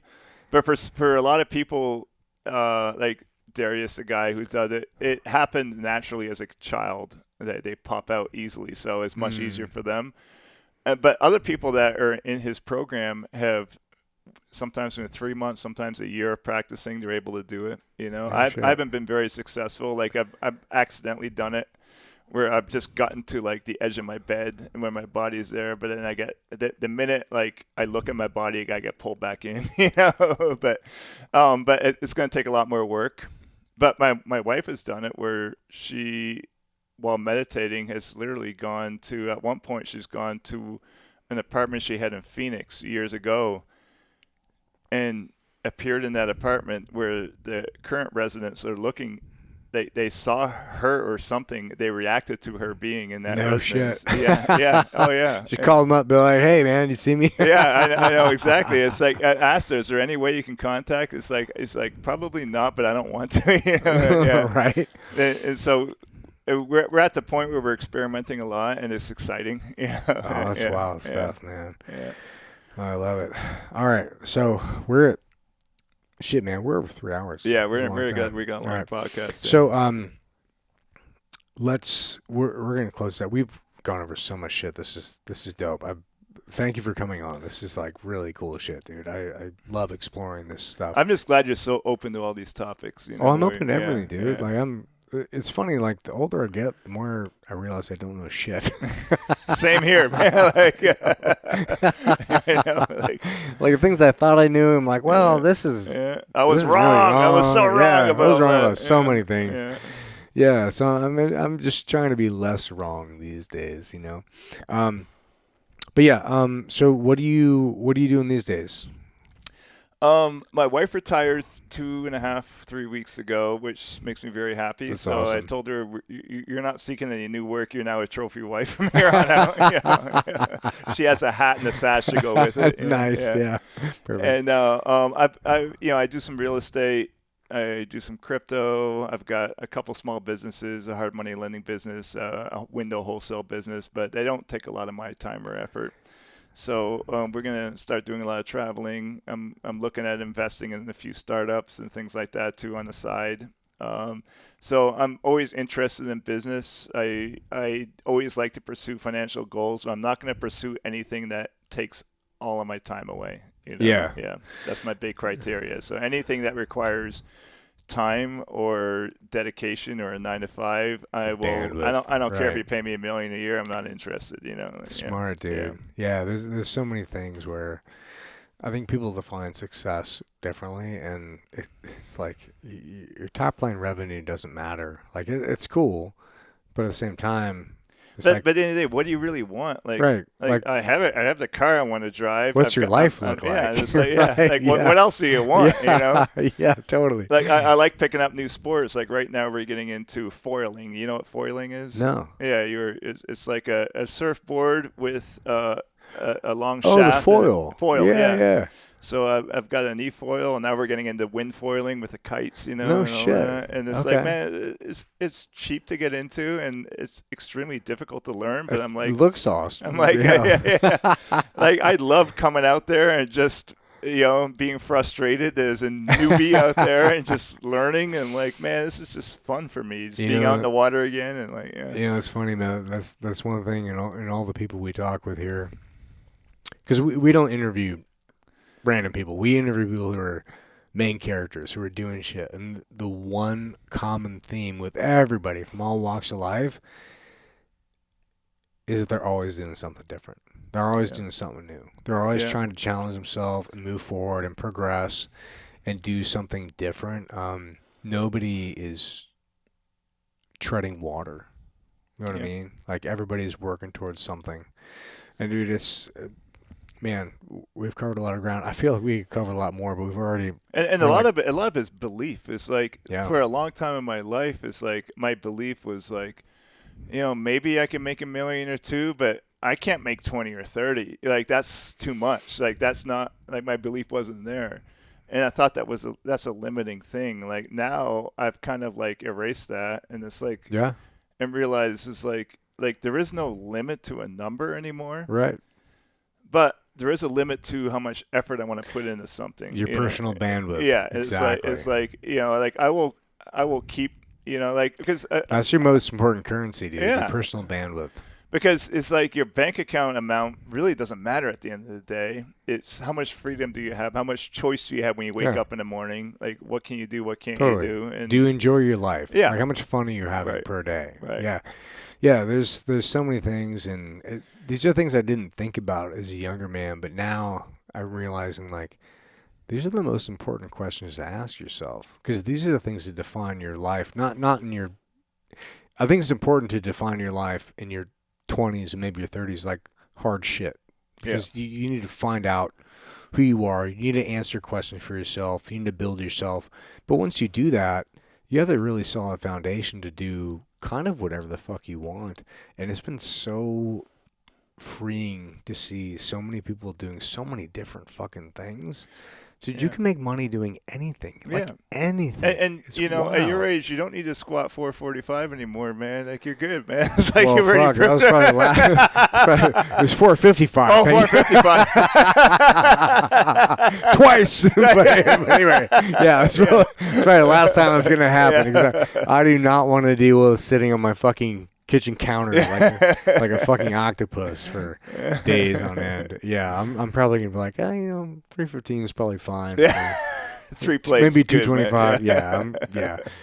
The ego would take you places you don't want to go. Yeah. Fuck, it's so annoying. Like if I could do it differently, like I said, I had a CrossFit gym in my backyard for probably the last 15 years, and I'm like, and people would show up as, like members, and it was a small little outfit. The most I ever had was 50 members or so, but I always felt I had to like put out to the max for some 25-year-old that shows up, you know what I mean? And I'm like, now I'm paying the price for that. I'm like, man, it's like I didn't need to do that, like I didn't need to do that. Like, but I think it's important to do it while you can, and then at a certain point, be like, and maybe this is my point. Yeah. Where I'm like, hey, I've 47. Yeah. Squatting 455 for 2 reps. I'm like, maybe that's my best. Maybe that's the best ever. Maybe just call it there. Yeah. I'm like, okay, you know what? I mean, maybe that's as big as I'm gonna get. I'm like, okay, but that's fine. That's not my goal. I'm not trying to be the biggest power lifter ever. I'm not trying to be all this shit. No, because it's like the biggest power lifter looks like they're overweight, and you don't want to be the biggest power lifter. Man, like, I'm just trying to live a good, cool life. Yeah, That's it. yeah. I'm trying to have fun with my wife. I'm trying to do cool shit and have a good time and have good conversations with good people, and like, I'm trying to do exactly this like we're doing today. If I can do more of today, my life's a win.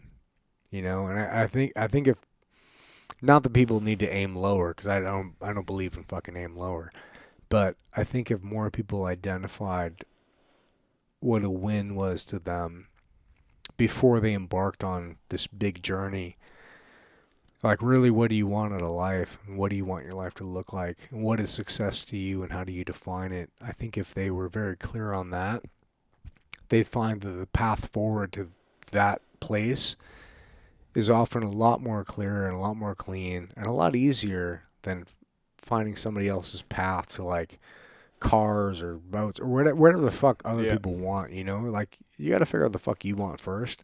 And if you define that and you can achieve that, man, you're winning. Yeah, you're winning. I'm 100% in agreement with that. And it's like, don't copy. Don't copy anybody else. No, the fastest way to being unhappy is trying to find somebody else's way to success. Oh man, absolutely. All right. Well, where can people find you?